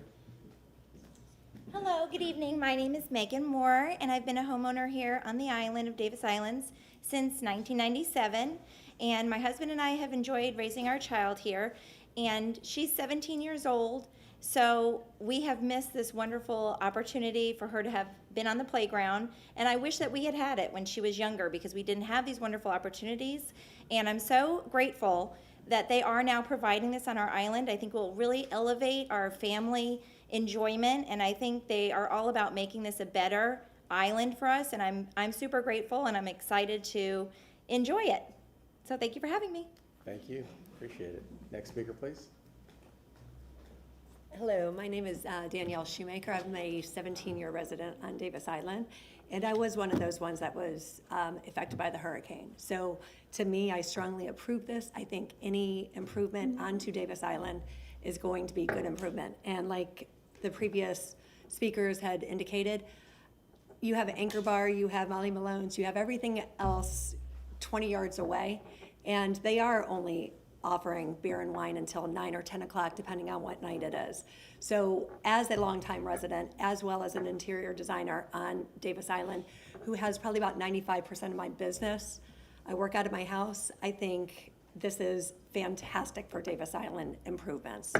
So thank you, and I do hope you improve it. Thank you very much. Next speaker, please. Good evening. My name is J.J. McCormick. I am a 5-year resident of Davis Island. A lot of things have been said here, but I kind of just wanted to point out a couple things. I don't have any kids. I have a lot of friends that do have kids. It would be nice to have an area to bring them to mingle, socialize. But something just to point out, if you want to go back to this map here, I previously, for the past 5 years, lived roughly 3/4 of a mile away from that downtown area. I've actually moved to Danube Avenue, much, much closer, to bring me closer to that area. The apartments, the place, and all these right here, not only SFR, single-family residences, but those apartments. I'm a renter on the island. I've been there for a long time. I plan to stay there. But that area is a lot of people like me. 30 to 40-year-old. I run a small construction company. I like going to every other one of these establishments, working, and then meeting my friends out for a social evening. You know, if I have friends like my head project manager, he's got 2 kids. I meet him on the island all the time. This would be a perfect place to meet them, get some work done, hang out with my nephews. And I think there's a misconception there. I think the quote-unquote noise that's coming from these places, this is people like me that live there and want to walk to these areas. So that's perfect example. I moved closer to that area just to experience these a little bit more. So I'm in full support of this. So that's what I wanted to show tonight. Thank you very much. Next, and I guess last speaker. Oh, that's where we have one online. Good evening. My name is Alex Santos. I'm a resident of Davis Island with 3 children. I also have the privilege and responsibility to be the president of Bayshore Little League, where we service 450 to 500 kids, hopefully 550 kids this spring after a successful registration. All the families, all the kids, after the games on Thursday nights, Wednesday nights, Friday nights, Saturday nights, they all go to the village. And respectfully, I respect the views of the residents that are concerned about the noise and the alcohol, but there's already so many establishments with liquor licenses that already are selling till 3 a.m. So having another place where these kids and these families can go enjoy themselves with a simple beer and wine license, I'm personally not concerned about that, because there's so many other places that individuals can stay up till 3 o'clock in the morning on the island. And they're both on the wet blocks that are already approved. If this site was somewhere else, I'd be concerned, but it's already on a block that has multiple bars on it. And in regards to a neighborhood, Hyde Park is modernized, it's beautified. Davis Island, the village is old. It needs to be updated. Why can't Davis Island have the opportunity that Hyde Park has for their residents? Thank you very much. I hope you approve it. Thank you very much. We have one online speaker, Kristen Fada, I believe. Is that right? Is he? It's Fidel. Thank you very much. Before I get into my prepared remarks, I just want to say I appreciate my fellow Islanders there. Kristen. I've been on the Kristen, island. Hold on one second, please. For 20, Kristen, can you hear me? We need to stop talking for 1 second. 20 years. Hold on. And hold on 1 second, please. I've also seen a big change. Kristen, The island, can you hear us? what it used to start was a coffee shop where Anchor Bar was, and there used to be a not only a coffee shop there, but down the street there used to be a breakfast place. Those are both gone, and now they have become. First, they started with beer and wine. Kristen, when you can hear me, give me a thumbs up, please. Kristen, if you can hear me, give me a thumbs up. Okay, this is just an interesting exercise. This is going to replay. This is going to replay. Oh yeah, can you see us? Yeah, somebody needs to replay this one back.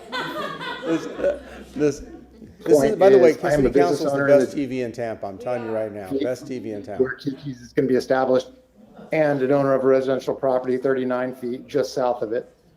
So I do have a vested interest in this. But first, the applicant is asking to reduce the. Yeah, we're not. Because we're not. We aren't going to be able to. We can't use as evidence. Well, we could karaoke while we're waiting. He can't hear us.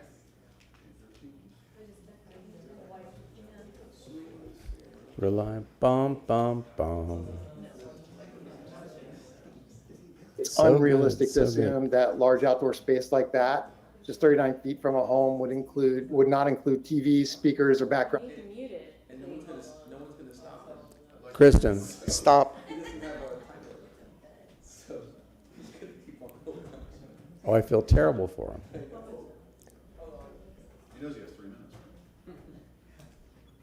If he can hear you.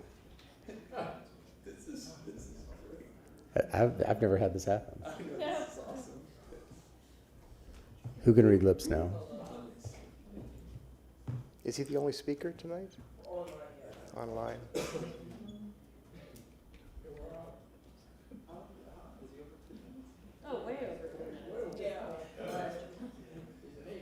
See what you got to look forward to, Naya?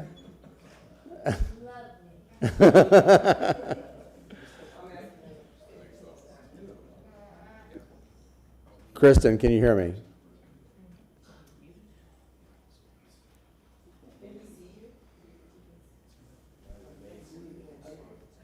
No, he's not looking.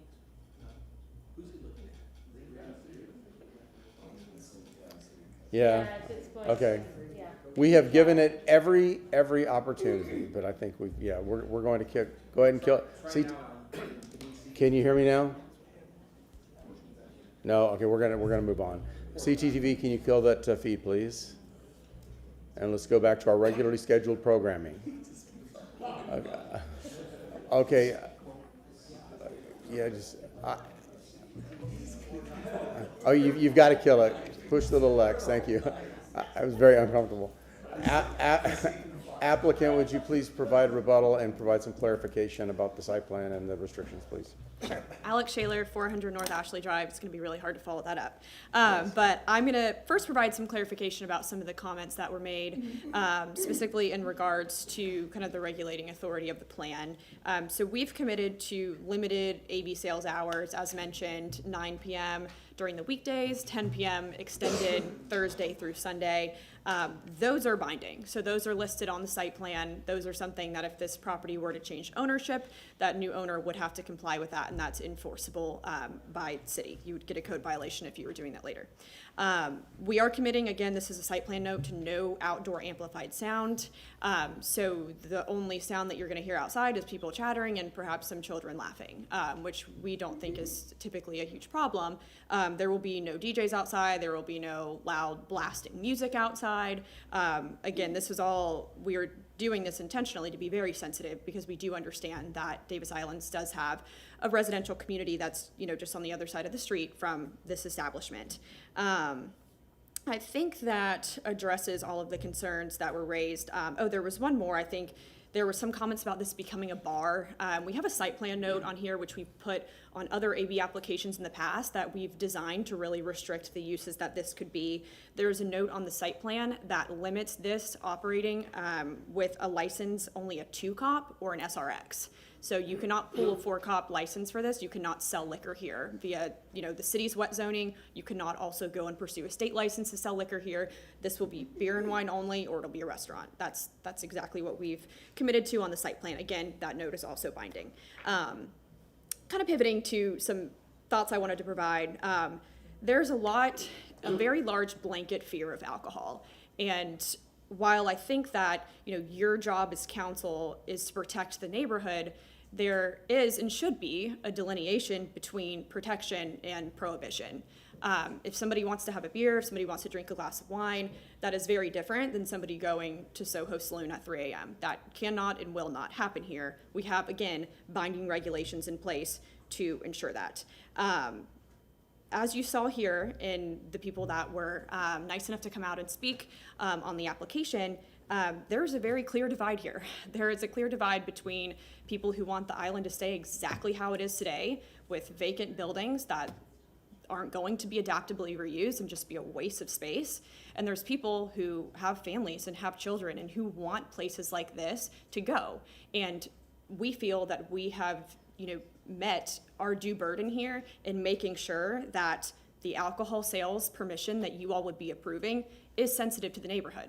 Again, I think there's concerns about this becoming something that it can't be. It will not become something that, again, we have these governing notes on the site plan.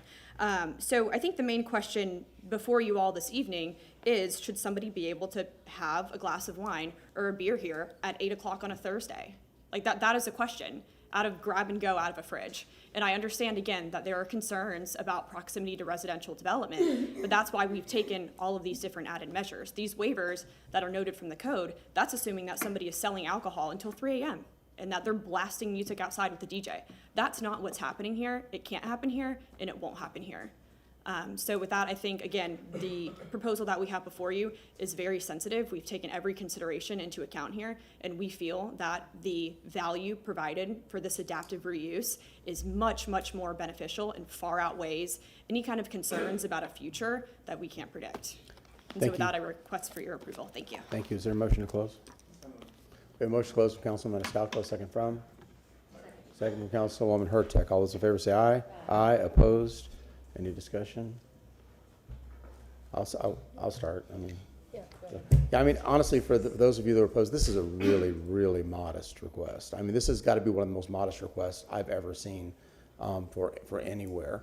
And you know, and honestly, and I see this a lot from some neighborhood acquisitions. Is part of what makes some of these areas. I live in Hyde Park. And some of what makes these areas charming is the inherent mixed use of the area, and it's one of the reasons why we all move there. Is, you know, that I can walk to a restaurant, or I can walk in. I mean, some people live in Seminole Heights. Same kind of thing. Is these mixed areas is what makes Tampa Tampa. It's part of our charm. So, the eclectic nature of Davis Islands is always fascinating to me because, I mean, you've got the old Tate's Pizzeria at the time, and you've got a Mexican restaurant, and you've got a Thai restaurant, and you've got a coffee bar, and you know, you've got some really cool little kitschy kind of like stores and stuff. So I mean, that's Tampa's. That's what makes Tampa Tampa. I mean, and this is really an interesting concept. I mean, I have a 5-year-old granddaughter, and occasionally I might want to try a beer.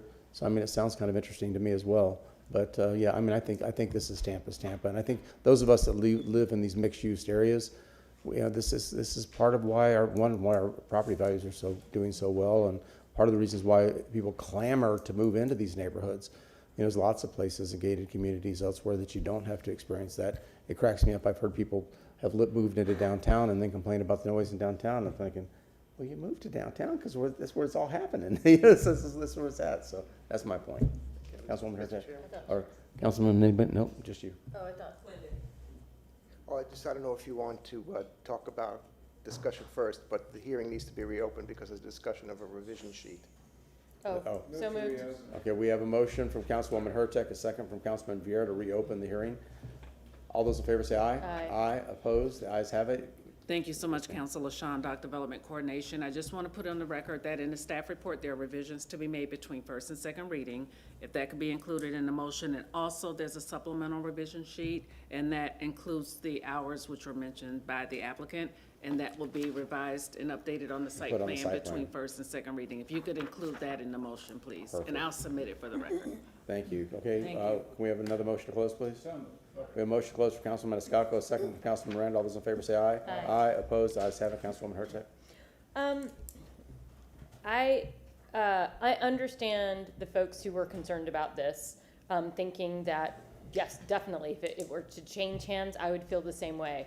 But that's the beauty of a site plan requirement, is that we absolutely, if they sell alcohol after 9 on a weekday or after 10 on a weekend, code can get involved. If this were to end and if the ice cream shop were to close and a restaurant were to open, they would have to follow the exact same rules. They aren't allowed to change them because they want to. If they wanted to change the rules, they have to come back here. And that is one of the things that we've been able to put these rules on site plans. It's the same thing about liquor. A liquor license is very expensive. You can't just sell liquor because you want to sell liquor. If you sell liquor at an establishment where you're only allowed to sell beer and wine, the city will come for you. Not just the city. I would have to imagine the state would probably come for you too. So there are, and these are the ways that we can provide, guardrails to places like this. Thank you. Anybody else? Councilman Carlson. Yeah, first of all, I think it's very unfair to say that because somebody is against this, they're against development on Davis Islands or against redevelopment of the downtown area. There are a lot of different developments that could go forward in Davis Islands, I was living along Howard Avenue in the 90s, and I remember John Agri coming through and building restaurants there, and everybody was excited that it was going to be a restaurant district. And then somebody came along with the idea of changing it to quote-unquote Soho and turning it into a bar district. Well, the neighbors never agreed with that. Some of them moved in afterwards, but most of them didn't. And they didn't agree to it becoming a bar district, and there's no designation as an entertainment district. The same thing in Ybor City. Suddenly, what happens is these come in one-off, and we say, well, it's just one waiver, and then the next one is just one waiver, and it's on the site plan, but then what happens is a couple years from now, somebody else comes along and says, well, you already did this, why can't you do that? And if we could go back in time, the areas like Howard Avenue would wish we didn't make those waivers, and many residents in Ybor City would not do it. This is not an easy one because we got a lot of emails and for it, a lot of emails against it. We got people for and against it. There's no way to make everybody happy, but I'm going to vote against it. Okay. Okay, very good. Okay, Councilwoman Hurtak, would you like to read this one? I will, and Councilman Carlson, you're absolutely right. I do agree that we have a lot of people that come in front of us that aren't against development, but still want regulation, and I completely understand because I live one block off of Florida Avenue, and that's exactly what I have. I literally live behind the front porch, and I can stand on my front porch and hear the front porch. But the great part about the front porch is they have on the site plan, they have to stop amplified music at 10 p.m. on the weekdays and 11 p.m. on the weekends, and they do, which is wonderful. So file number AB2-25-20, ordinance being presented for first reading consideration, an ordinance approving a special use permit SU2 for alcoholic beverage sales, small venue consumption on premises only, and making lawful the sale of beer and wine at or from that certain lot, plot, or tract of land located at 340 East Davis Boulevard, Tampa, Florida, as more particularly described in Section 2, providing that all ordinances or parts of ordinances in conflict are repealed, providing an effective date. With the, With the revision sheet and the supplemental supplement. revision sheet Thank that you. includes the hours of operation. thank you. We have a motion from Councilwoman Hurtak, a second from Councilman Vieira. All those in favor say aye. Aye. Opposed? Nay. I think we just had the one nay, so we're good. So, You could have just announced it. yeah. Okay, motion carried with Carlson voting no. Second reading and adoption will be held on November the 20th, 2025 at 10 a.m. at Old City Hall, located at 315 East Kennedy Boulevard, 3rd floor, Tampa, Florida, 33602. Thank you. Sir, for the next item. Yes. Okay, go ahead. Councilman Maniscalco. So I'm going to recuse myself from item number 7 after talking with our attorney regarding AB 2-25-21. The applicant is the landlord of the business of a family member, which is my family. And I abstain from voting on this quasi-judicial matter to avoid the appearance of a conflict of interest and to assure a fair proceeding free from potential bias or prejudice. Mr. Shelby, do I sign the bottom of this sheet? Can I get a motion to accept the form? We have a motion from Councilman Carlson, a second from Councilman Vieira. All in favor, say aye.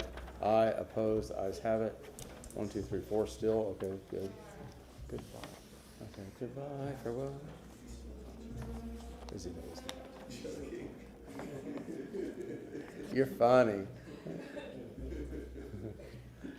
Yes, ma'am. Last item of the evening. Thank you so much, Chairman and Council. LaShawn, Dock Development Coordination. Item 7 is AB 2-2521. Is for the property at 218 and 220 East Davis Boulevard. The request is for alcoholic beverage sales, restaurant classification for the sale of beer, wine, and liquor for consumption on premise only. And this is the site plan submitted in the record. So this is Davis Boulevard. And this is the structure that's located here. So the area that's identified in red would be the indoor AB sales area proposed. That contains 5,082 square feet. And then the area that is in blue is the outdoor AB sales area, which contains 3,707 square feet. And you can see the surface parking that is located on street there on the site. This is the aerial map. This is the subject site, which is located in red. This is Davis Boulevard. And you can see the commercial uses. This is just up 1 block from the site that you just saw. So this is a picture of the subject site. This is another view. So it would contain, this is one parcel, and then this is the other. It would be the combination of the two suites there. And then this is another view of the site. So that area would be the outdoor area that you see there in front of the location. This is if you're looking north on Davis Boulevard. It's just another view that's at more of a distance. This is east of the subject site. This is across the street. Another view east. This is looking south if you swing around on Davis. And this is another view just circling back to the subject site. And so that again would be the indoor area that is there. This is an outdoor area that's covered, and then this is the outdoor area that is shown on the site plan. The DRC staff reviewed the request, finds the request inconsistent. It is due to the waivers that are requested. There are 3 waivers requested, 2 distance separation waivers, and then 1 waiver that is requested for the parking. There are site plan modifications to be made between first and second reading, and there's also a supplemental revision sheet which will be supplied for you for the record. And that concludes our presentation. I'm available if you have any questions. Any questions? Councilwoman Hurtak. So what you're saying is that the parking that's there now will not be there anymore? Correct. So the Okay. parking that is located here in the front. So the waiver is reflective of that. Okay. You'll see the parking waiver that is requested Yeah. is to reduce. That's what I thought. I just wanted to double check. Yes, yes, ma'am. Councilman Carlson? Yeah, just to clarify, so these will be combined into one, or are these still gonna be two separate? Like, could they end up being two establishments? I believe, and the applicant can clarify, this would be one. But in the future, could it be opened as two establishments, or will it all be part of one? In the future, if someone were to actually split this and have two establishments, it just would have to have the same use that is listed, which is the restaurant. Okay, thank you. And the sales area could not exceed the square footages that would be approved through this if it is approved this evening. Thank you. You're welcome. Applicant? Absolutely. Thank you, Council. Thank you.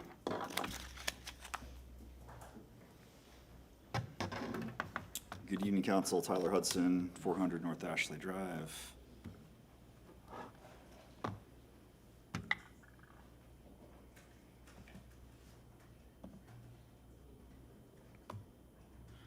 Okay, I think we had a pretty good picture slideshow. This is the restaurant we're talking about. I think probably every person here is familiar with exactly where it's located. Let's go back to 1998. We have the Tampa Tribune. We're a two-newspaper town. They give a pretty favorable review of the restaurant when it opened, especially on one of the Cobb salads. Back in 1998, there was still smoking sections too, which the review notes favorably. So this is operated as a restaurant since 1998. The applicant, who is also the applicant on the application you just approved, is the tenant and the operator, not the property owner. It's a lunch dinner spot. There's weekend brunch.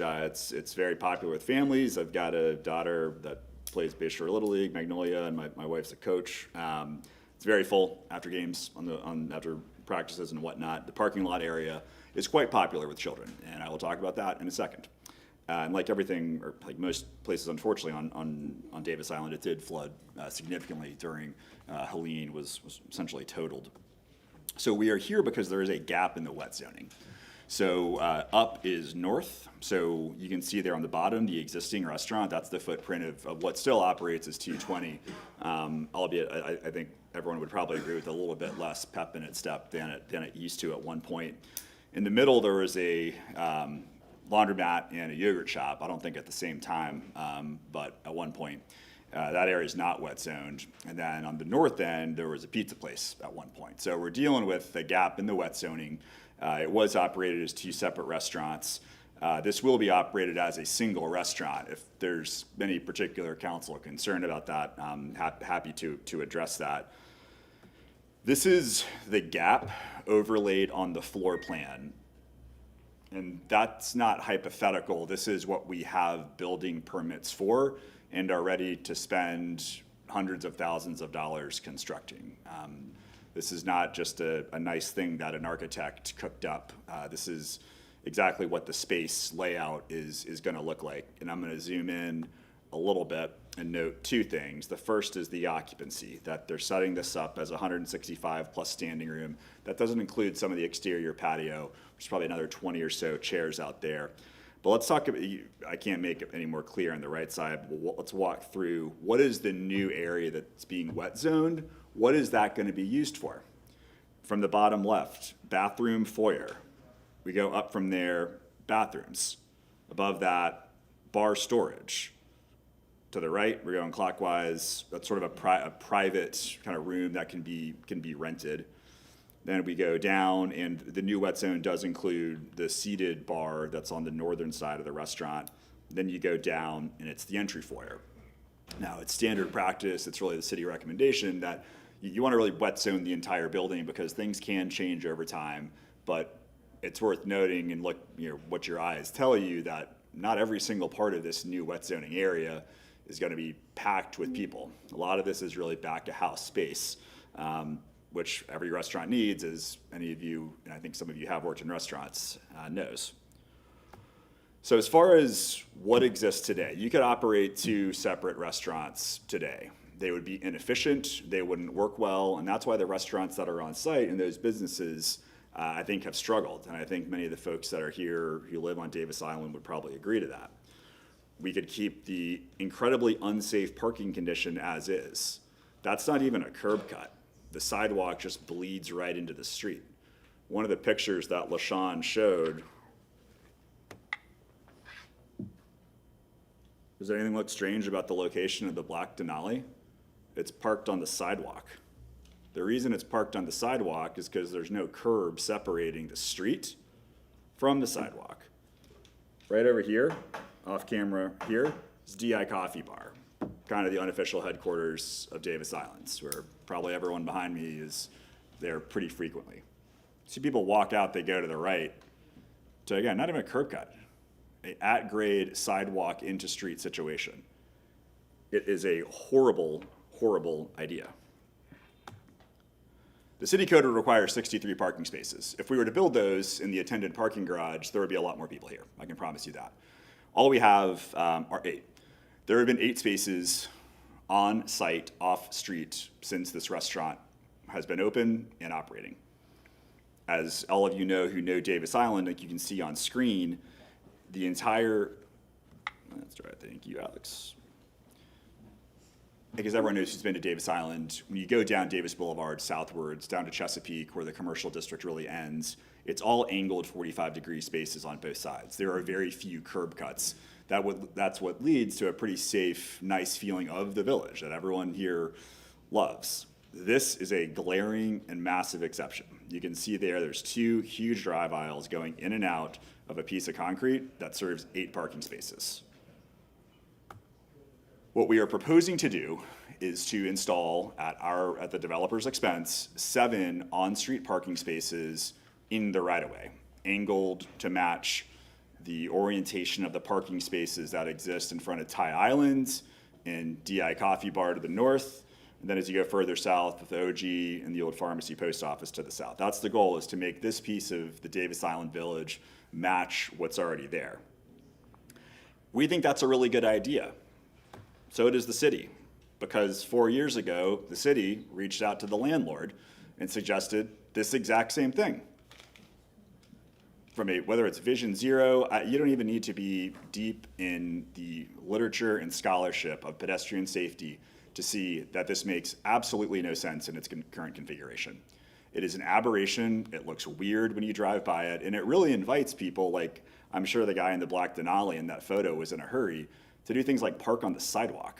And these are pretty busy sidewalks, especially between some of the restaurants like DI Coffee Bar and Thai Island and the other restaurants, people walking down to their cars. They gotta worry about a car, and people drive sometimes kind of large cars in South Tampa, coming right in off the street into this 8-space parking lot. So we talk about safety. With any alcohol application that I have ever worked on or ever witnessed, we talk a lot about safeguards. This is going to be a family restaurant. That's what works here. And I think Alex touched on this a little bit. Being a small business owner is really hard. Best case scenario. Working in the restaurant industry is almost impossible. It is an incredibly difficult place to make a living. And what will work here and what Nikki's proposing to do is really just spruce up what already works, make it a family-friendly restaurant. A super high-end fine dining wouldn't work here. Chick-fil-A probably do well, that's a different story. What we think would work is essentially a lunch, dinner, weekend brunch place, which was successful there, but it got wiped out by the hurricane. The biggest problem with this restaurant, with this entire strip here, is the unsafe parking lot in the front. In terms of the other commitments, we're proposing the standard SRX, the same hours you get administratively from the city, which is 11 p.m., and then you can stay open. That's your limit, not a minimum. It's not a requirement, but you can stay open until 1 a.m. after Thursday, Friday, and Saturday. We are proposing no outdoor amplified sound across the entire restaurant. We asked about, I think Councilman Carlson asked about prior restaurants. Right now, you can do outdoor amplified sound until 11. We are willing to eliminate that entirely. So no amplified sound. And this is really important. Alcohol service is going to be limited to indoors and the patio. However, we dealt with this on the prior one, we are proposing to wet zone that green area. That would be the parking lot. The parking lot would be replaced with turf. Think cornhole sets, things like that for kids to play. It'll be fenced so that kids are not running into the street. We have a site plan note that prohibits service tables or chairs in that out front waiting area. But again, that is what drives, can drive these parking requirements when you start talking about, however, it's going to be full of people at service. It's not. We are committing in a binding site plan that that's going to be an outdoor waiting area. It's going to be safe, it's going to be controlled, and it's going to be like a massive improvement over what's there now. And it's going to give this restaurant the best chance of success. That's the power you all have. We think a lot about zoning, land use, and things that can get kind of esoteric. The difference between this restaurant working or just being like it is, because when you deny something, you actually preserve something, is the approval of this. We could have just gone to, if this was in a different place, in a different setting, we could have just gotten an administrative AB1 approval like a lot of restaurants do. It's the parking. It's that dangerous parking lot that makes no sense. There's 8 spaces now. We're proposing 7 on site, and the developer's going to pay for it. I think that's a very good deal that I recommend we take. And with that, I think Nikki wants to say a few closing words before we turn to questions and public comment. Thank you.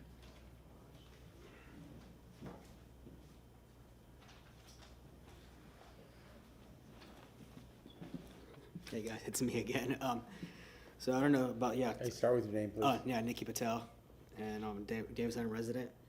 So as you know, the hurricane kindly washed out the complete building. We got 4 feet of water inside this whole space. And since then, the business hasn't been the same since. You know, we've sat down with our family and everything, decide what to do best for it. So that's why we have submitted permits to rebuild the space and try to bring everybody back to the restaurant. And like Tyler mentioned to you, you know, that there's not really much restaurant space for kids to, you know, be kids while the parents are everybody eating. So that's why Tyler suggested to tell me, that's why we suggested turn it into a green space and move the parking onto the street at our own cost and everything. So we're just trying to make it a more kid-friendly space again, where families can enjoy, you know, dinner and breakfast and lunch and everything. So. I have some concern about what this. Are you done? Yeah. Okay. So I have some concern about what you've got presented here, as far as just this blank AstroTurf space in front. I think I'd be more agreeable to this concept if you were going to tell me you're going to plant a couple of relatively larger oak trees to provide shade, so that you have some kind of aesthetic that blends into the rest of the streetscape on Davis Islands. As a barren area, I think that would be a glaring, problem. That would be problematic for this particular neighborhood. So I'd be willing to support this if you were going to work with our natural resources to plant a fairly maybe two very decent sized trees to provide that aesthetic and that shade to the people. If you have the concept of a waiting area, and maybe Mr. Hudson wants to chime in there. No. Okay. Yeah. That's up to you. No, I mean, I would have no issues with that. Okay. Yeah. I mean, I think it's calling out for that. Yeah. I mean, really, I think have no it'd be issue more putting some type of- inviting area and be again more aesthetic to the island and Yep. to the commercial area. I have no issues working with natural resources to put some trees out there. Okay, very good. Councilman Carlson was first, then Councilwoman Nartek. Could I ask a question of one of you? Why is it that all the other buildings along there are flush to the road except that one? Why was it designed like that in the first place? Do you know, or do you know why it's like? I don't. Like I said, I'm not the building owner. I'm a tenant. Like that as long. I've been in But Tampa could for you 40 plus years. It's been that way. Build out to the road, or you? Sorry, I didn't see the existing site plan. No, we're not building out the road. We're just keeping. No, the I mean, existing are you allowed to? Not without coming probably back as a PD and establishing an entirely new setback precedent for Davis Island, which I think would be unpopular. We're trying to preserve the building walls as they are to reduce cost to the best we can. Okay. Councilwoman Nartek. Yes, I had a question, sort of the same question that was lingering in my head from the last one. So you want this to be a waiting area, but you don't want any benches or Correct. tables or chairs? Correct. So basically, if you're coming into, your table's not ready or anything, you could just be waiting out there while your table gets ready and everything. What about when grandma comes? but we do have outdoor seating, Okay. existing seating out there, right, in the can. Hey, Council, this is a good example of us making this really a less great development. I mean, in a perfect world, sure, you would have some tables and chairs, but that means occupancy. Occupancy destroys businesses because of the amount of parking you have to have. 162 square feet for every, that's the issue. I'm not talking about tables and chairs, I was talking about like a bench.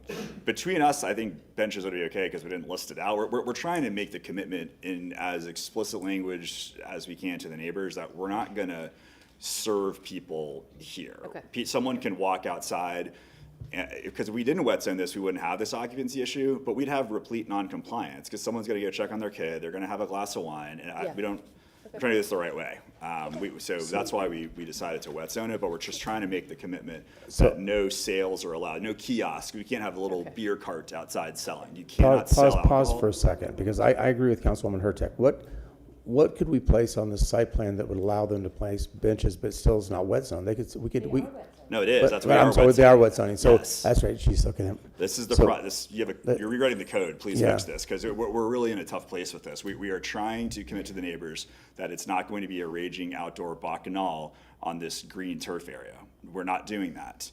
But to your point, I mean, my mother-in-law uses a walker. I mean, if we're there, we're going to have to hopefully get a table inside quickly. Daddy needs a seat. So I mean,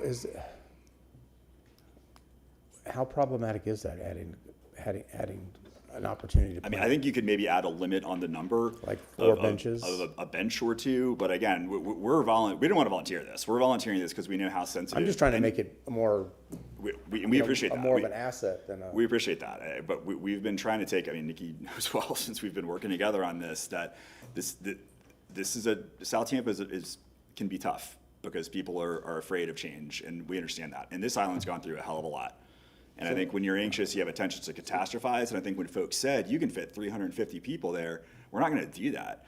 But so Mr. trust. Austin, can I hear from our staff opinion on this first? Yes, thank you, Council. LaShawn, Dock Development Coordination. I just wanted a point of clarification, just regarding the waiver that is requested with this AB sales area. So one, this red area, this would be designated as the indoor AB sales area. This is the outdoor sales area, the area in blue. There was a mention if this was shifted, these areas are specified for in and outdoor, so that would change the alcohol sales designation. Is The it area sales allotted- or consumption, or is it both? It's consumption also. So the request before you is for a restaurant use, for the sale of beer, wine, and liquor, consumption on premise only. So they can only consume on premise, there's no package sales allowed. So normally what you'd have is, you have your indoor area, your use of restaurant, you calculate your occupancy, your parking is based upon your occupancy. And that would be for the indoor and the outdoor area. This applicant has put a note, it will put a condition on the plan that states no tables and chairs are permitted in the outdoor area. With that note and that condition, that allows them to not include that occupancy So into the parking calculation. are you intending to sell liquor or alcohol on the outside area? So why is there such a designation as consumption only and no sales in an area? Like you can buy a drink in the indoor area or at a bar and then walk out with it? The code doesn't have that. And please, as the legislative branch of the city, please consider that when you're rewriting the code, because we have to go through this game for Kiki's, the green area in the back, what you just approved. Right. We had to park all that. Here, by saying because it's in the front and it's really a more true waiting area as opposed to miscellaneous kid turf, we don't have to park it. But we're trying to make the commitment. And part of the problem, and I just discussed this with Ms. Johnson-Velez, is the nomenclature. When we file these, we have to show the quote AB sales area. So one thing that we could put on the revision sheet for the avoidance of doubt, as lawyers love to say, is where it says AB sales area on the outside, say, subject to note 8. I mean, I do not want to create some inconsistency where some devious successor says, oh, it says sales, we can do it. Like, no, we are saying that outdoors, you can have a drink in your hand. The code just didn't contemplate that. The code thought the only reason that you would make a piece of earth wet is if you were selling on it. And here, we're not gonna sell on that. But you're gonna be able to walk from outside, to, you know, check on your kid or whatever. Right, so, Ms. Johnson-Veloz, question, legal question. So with that, could this be accomplished with that, a note?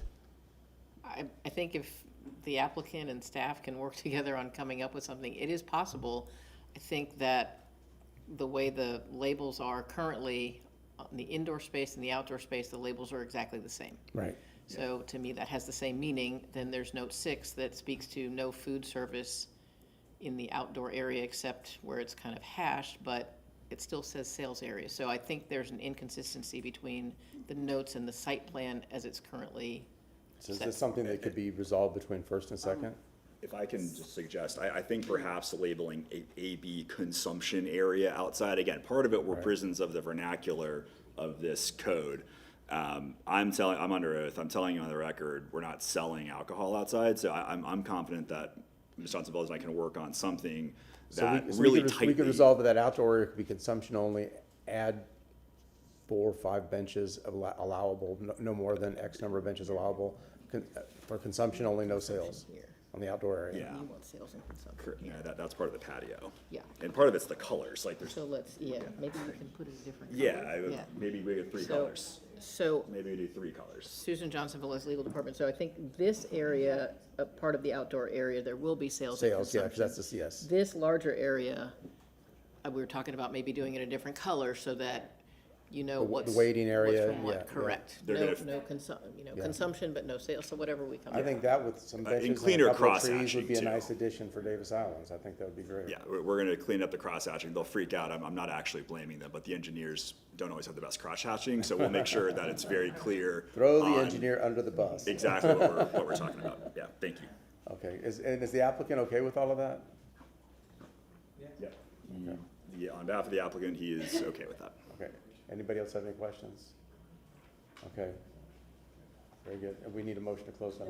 Yeah, I think, We probably have public comment, geez, it seems like we already had all those people out there in public comment, but it was a different issue. Okay, so if you'd like to speak, Councilman Randy. I just want to say this, many years ago, I think it was about 16 years ago, that restaurant opened up as 200, that was the name of the restaurant, 200. 220. Yeah. 220. And behind that restaurant was Damn New Street or something like that. And I can say that I went to that restaurant quite often with my good friend, Agliano family, Buster. And I'm just saying that I've been there. It's a wonderful place when I was there. And it looked nice. And I don't know what happened. I haven't been in years since my wife passed away. I don't go out anymore. So it's just what it is. You used to be able to catch your own fish and bring it in there. They cook Pardon it me? for you. You used to be able to bring your own fish there and they cook it for you. So you've Yeah, got caught well, fish. but I went with the fish guy who sold the fish to him and to me Yeah. when I was at Very Cafe good. Pepe. Okay, public comment. If you wish to speak to this item, y'all know the routine by now because you're all the same people. And has anybody not been sworn in? Did anybody sneak in? Has everybody here been sworn in? Okay, good. Okay, start with your name and you got 3 minutes. James Trishman, I'm in favor of this waiver. And I'd like to thank you, sir, because I mentioned my wife and I own DI Pilates. My wife and my mother-in-law are also master gardeners. And I've actually she created a 30-page beautification plan for Davis Island. And Mr. Patel's been working with us on this. And we're going to probably present this maybe another time, but when you brought up the oaks, I was sitting here with this 30-page proposal that to bring native plants and trees to the location that are all part of this. We can use the term community. It's really an opportunity, right? It's an opportunity to really turn Davis Island Village into something great, better than it is now. It's been through a lot. But you brought up trees. My wife's been hitting me up. She's like, bring up the native plants and trees to the council, right? And when you brought it up, I was like, I got it, right? So this is a huge part of what we're trying to do. It's part of a larger vision, and I know there's a lot of specifics going on with this, but we're really trying to do some great things here. What you brought up is absolutely something that we want to be a part of. I'm also a founding member of the Davis Island Business Association that was just recently created. One of the biggest initiatives we have. We want to bring, again, my wife's going to make me say native plants. Native plants would bring butterflies and wildlife, and really, I can leave this here for you, but it's going to come across your desk another time. But it's very important to us. I wanted to bring that up in support of this. It's not just we're trying to serve alcohol and have a good time. It really is part of a larger opportunity to bring the village to something special. Thank you. Councilwoman Hurtak wants to say something. A plan like that, you can always email to all of us. Oh, yes, ma'am. Thank you very much. Yeah, very good. Next. Hi, thank you for having me back again. Megan Devermore, I'm a resident again since 1997. Please come back to our island. We would love to host you.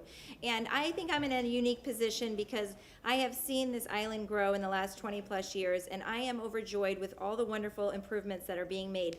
I have a specific passion about the parking because I'm in a position where I volunteer at all of our public schools, and I've always been either the PTA president or the booster president. And I'm always looking after all these kids. And it does give me a heart attack when I see these cars backing out. No fault of their own, but the parking is a mess. And it overjoyed me that they came up with a plan that would be safer and with their own money provide enough spots for all of the people to still park in this wonderful island that we all live in. So that being said, I want to say thank you so much for taking an extra special care about this parking situation. It is very important for me. Also, the outdoor space, which everybody is talking about, I have seen it already, how they are working with the kids in this parking lot, and I chaired the Davis Island in the Village this past year, and I see the wonderful community and everybody gathering together. So I promise it is not a bunch of crazy drunken Gasparilla pirates taking over this island. It's a wonderful group of people. Maybe once a year. Just once a year. But usually they move that onto Bayshore. We keep it very nice on our island. And I also love that 220 has become kind of like the Cheers of our island. And I end up going there all the time because I don't cook because I'm so busy volunteering.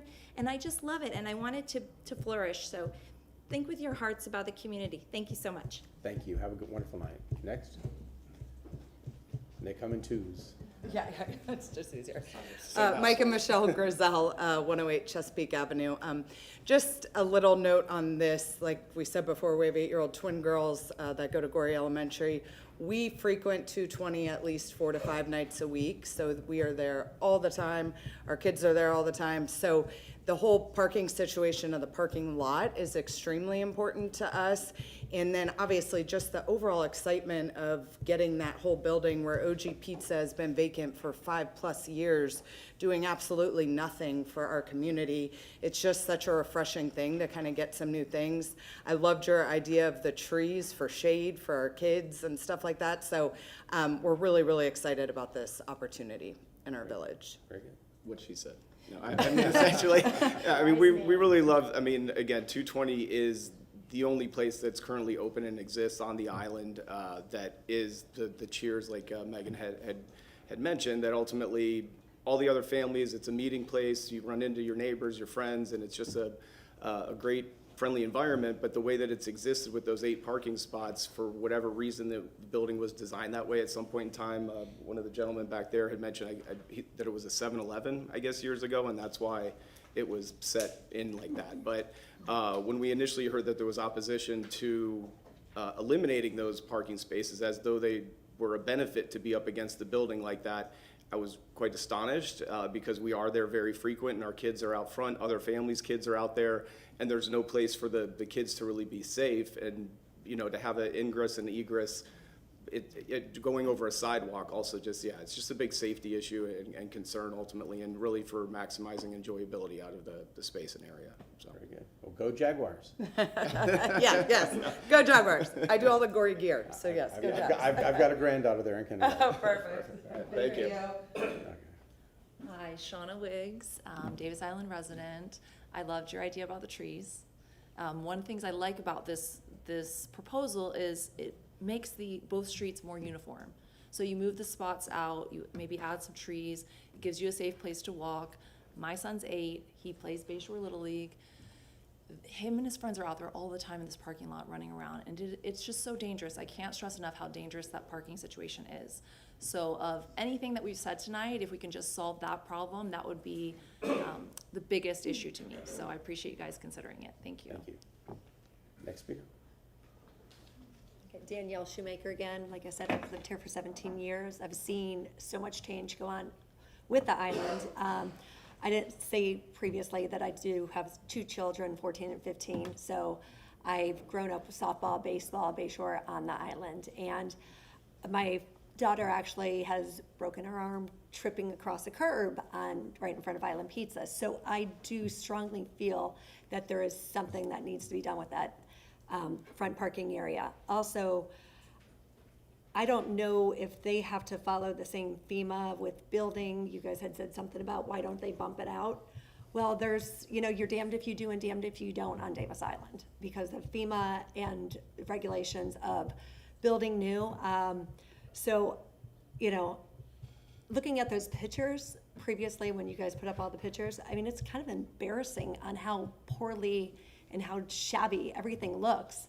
And I think anything on improving, doing the trees, not necessarily oak trees. I love my oak trees, but I also have them pop up my sidewalks because I have 4 of them in my front yard on Davis Island. So, I definitely think the green space is ideal to the beautification of this project. So I'm hoping you approve it, and thank you. Thank you very much. Next speaker, please.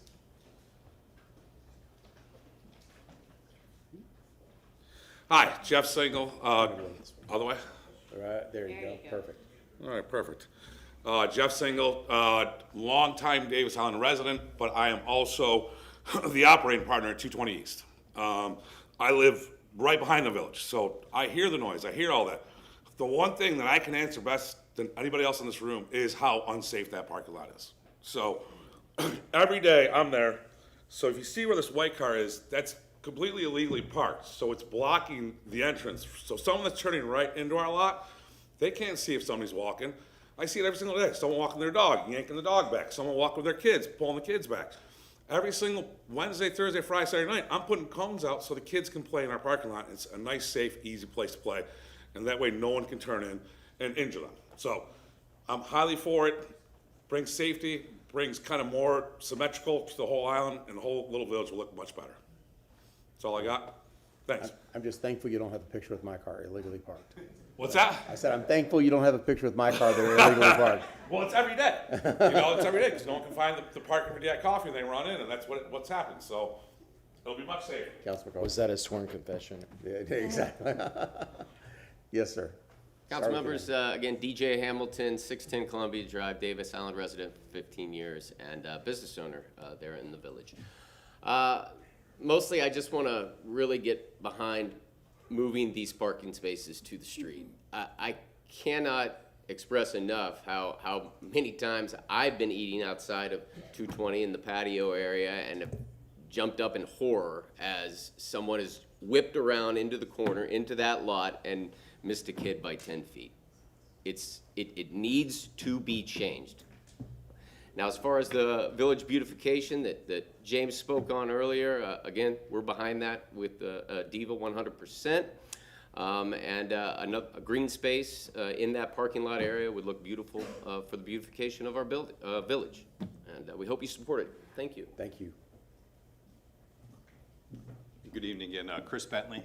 Like Mr. Hamilton just said, the parking lot is a big deal for me. And when I look at the ask that I'm seeing here, it seems like we're only giving up one spot. It really seems like a no-brainer here on moving this parking lot to address all the concerns that other residents have made. With regards to the other spot, if there's other opposition in regards to noise or whatnot, this is even farther into the village now, and we're next to other bars across the street.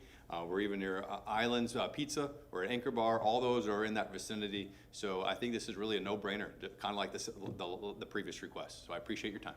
Thank you, sir. Next speaker. Scott DeFreitas, 410 East Davis. Just wanted to say that I am in favor of them actually fixing this parking because it has been an issue for a while.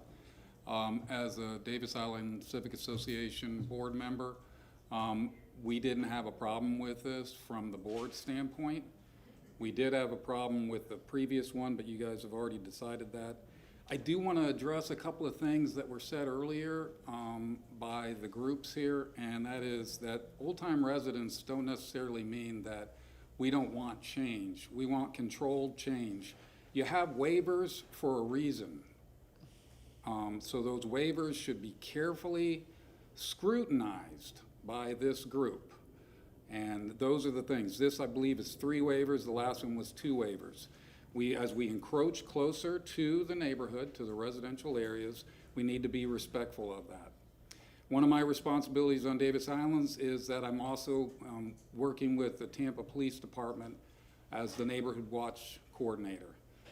This is a problem, and I'm glad it's being taken care of, but there's also other problems that need to be addressed. And I look to you, all of you fine folks here that are. Sir, you have to speak this way. I'm Okay, sorry. I look to you, my fine people and neighbors, that they come to the Davis Island Civic Association and work with us to figure out how this whole plan is gonna be mapped out for the future. This area right here is an area where there's been bars and restaurants for a long time.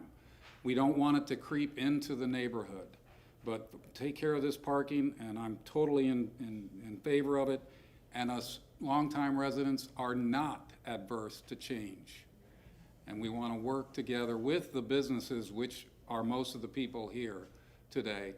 And I just want to say, ending, thank you very much for all you guys do, because I volunteer, and I make sure that I leave my neighborhood better than I found it. Thank you so much. Have a good Excellent. Thank you very much. Yes, sir? You're gonna bring it home. Good evening again. Alex Santos, 73 Ladoga. You know, as I mentioned before, I am the president of Little League, but I also coach 3 teams. So I happen to be at the field Monday, Tuesday, Wednesday, Thursday, Friday, Saturday, between practices and games, which leads me to 220, margaritas, Islands Pizza a lot. I will say one thing as a parent and as a coach that brings a bunch of kids here. This parking lot's actually the only open space on the actual avenue and strip where kids can hang out. It's the only area on the strip where the parking spaces don't match the rest of downtown Davis Island. So by bringing the parking spaces outside, isolating that area, you're actually creating the largest safe space in downtown Davis Island and the villages for the kids and the families. So there are issues with traffic and protecting the kids, and not only kids, but dogs, pets, and everyone else. From a common sense perspective, I don't know the logistics of planning and zoning. You know, the fact that there's alcohol allowed on one side and a partial area of the other side, it makes sense to allow alcohol to be sold throughout the whole building inside for the whole unit. In my opinion, I'm okay with that. But in terms of the parking and the overall project, you know, I like the idea, and I hope you guys approve it. Thank you for your time. Thank you. Okay, that concludes public comment. Staff, we have a meeting of the minds on? Susan Johnson, Velez Legal Department, and yes, thank you for asking, because I did want to put this back up, just so everybody in the room, including council, especially council, is clear about what we're talking about. So this area in pink, this little square down here of what's now blue, I don't know if it's gonna stay blue, but these 2 areas that are hash marked here are going to be the AB sales and service area. This area, when the site plan comes back with revisions, will be in a different color and will indicate that there's consumption allowed in this area, but no sales. Perfect.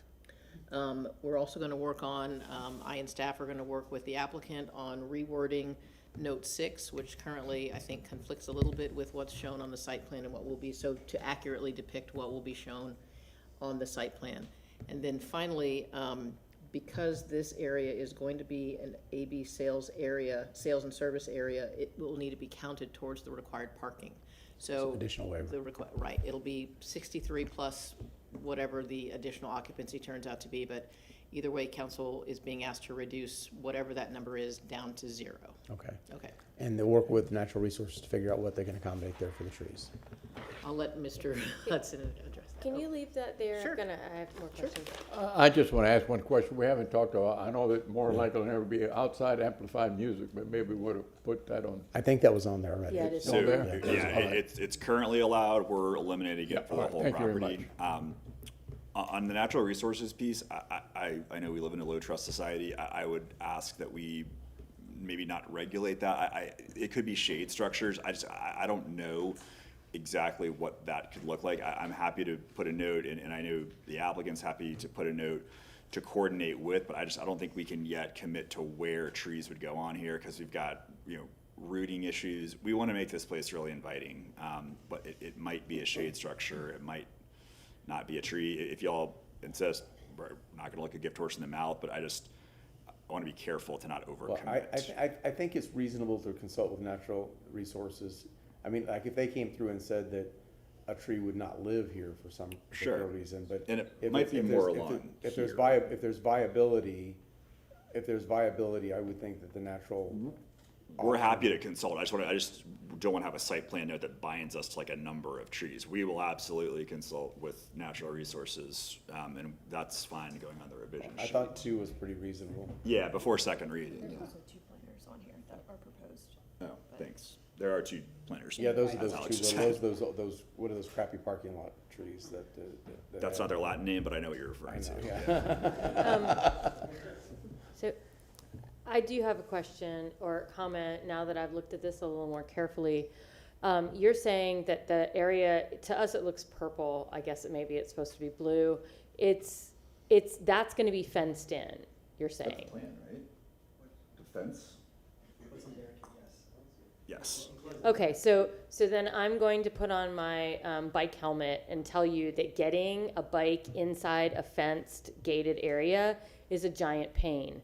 So I don't know that that's a great place for a bike rack, but as the village considers a new plan for that area, maybe it might be better to look at a space that would work for multiple businesses along that area to kind of coalesce your bike parking in one space. Yeah. But I'm just saying from a bike, you're just going to end up having a hunk of metal there because cyclists won't be able to use that. But you can't get in the gate. And you don't want your bike around a bunch of kids. I'm sorry, bikes are expensive. That's just not kids, something understood, yeah. that, I mean, at best, people will lock their bikes to the gate or to the fence. Yeah, you may want to revisit that to have the. Yeah, I think that overall, maybe as I just heard people talking about a Davis Island business plan, I do believe that would be better served if the Davis Island business plan has more like a centralized, co-located, I agree. bike parking, maybe like 4 different spots, 1 on each block or something like that. But I appreciate it. I am the cycle advocate, but I'm just saying I don't think that that's a good Sure, that's place a helpful for perspective. a bike rack. That's a helpful perspective. Okay. Mr. President, I really don't want to give up on the tree thing. That's fine. We're happy to adopt a note Yeah. Wait, but he was like. to consult with natural resources before second reading on what we can do. The viability. Sure, yeah, we're happy to do that. I mean, I'm not going to be unreasonable if they come back and No, I say know. that tree won't live there, but. Yeah. And I'll explain, I'll be here at second reading. I'll explain what we did or we didn't do and what conversations we had. I just want to make sure we weren't talking about like drawing trees on the map because Ricky's not here and that's not, I need Ricky for that. So, okay. I get that. I just, yeah, like I said, I mean, I don't know. That place has been paved over 3 years. Who knows? Or maybe God knows what's underneath it, but. Yeah. Yeah. And I will say, I think these are proposed to be live oaks for what it's worth, but we will talk to them offline. Yeah. Well, I know what's there now is those are they called spring oaks or something? Or are they just really sick really live need Ricky oaks? for I don't that, to know. be honest. Yeah. Yeah, maybe sick live oaks that have just been there forever and never grown. Okay. Any other discussion? Okay, can we get a motion to close? Motion to close for Councilwoman Hurtak, second from Councilman Vera. All those in favor say aye. Aye. Opposed? The ayes have it. Councilman Miranda, Thank you, Mr. Chairman. bring it home. Item number 7, ordinance be presented for first reading on AB 225-21. An ordinance approving a special use permit SU2 for alcohol beverage sales, restaurant consumption on premise only, and making lawful the sale of beverages regardless of alcohol content, beer, wine, and liquor on that certain lot, plot, or tract of land located at 218-220 East Davis Boulevard, Tampa, Florida, more particularly described in Section 3, providing for all ordinance or parts of ordinance in conflict are repealed, repealing ordinance number 2009-76, providing an effective date. With the revision sheet. With the revision sheet. With waivers, Revision sheet. with a revision sheet also. Okay, we have a motion from Councilman Miranda. And- Oh, And the stand by. revisions discussed by council to get right. And the revisions discussed tonight. And the revision discussed tonight, Okay, on the record. Thank you, Councilman Miranda. We have a motion from Councilman Miranda, a second from Councilman Vera. All those in favor say aye. Aye. Aye. Opposed? Ayes have it. Thank you. Unanimous. Clerk, I know clerk. Clerk is gonna say it. I always say it. Although we have abstained, that's right. Remember. Motion carried with, Maniscalco abstaining. Second reading and adoption will be held on November the 20th, 2025 at 10 a.m. at Old City Hall, located at 315 East Kennedy Boulevard, 3rd floor, Tampa, Florida, 33602. I'd just like to make a note that this was kind of a complicated night, and we're still out at 7:44. New business, Councilman Carlson. Thank you. Good night, guys. Good night, everybody.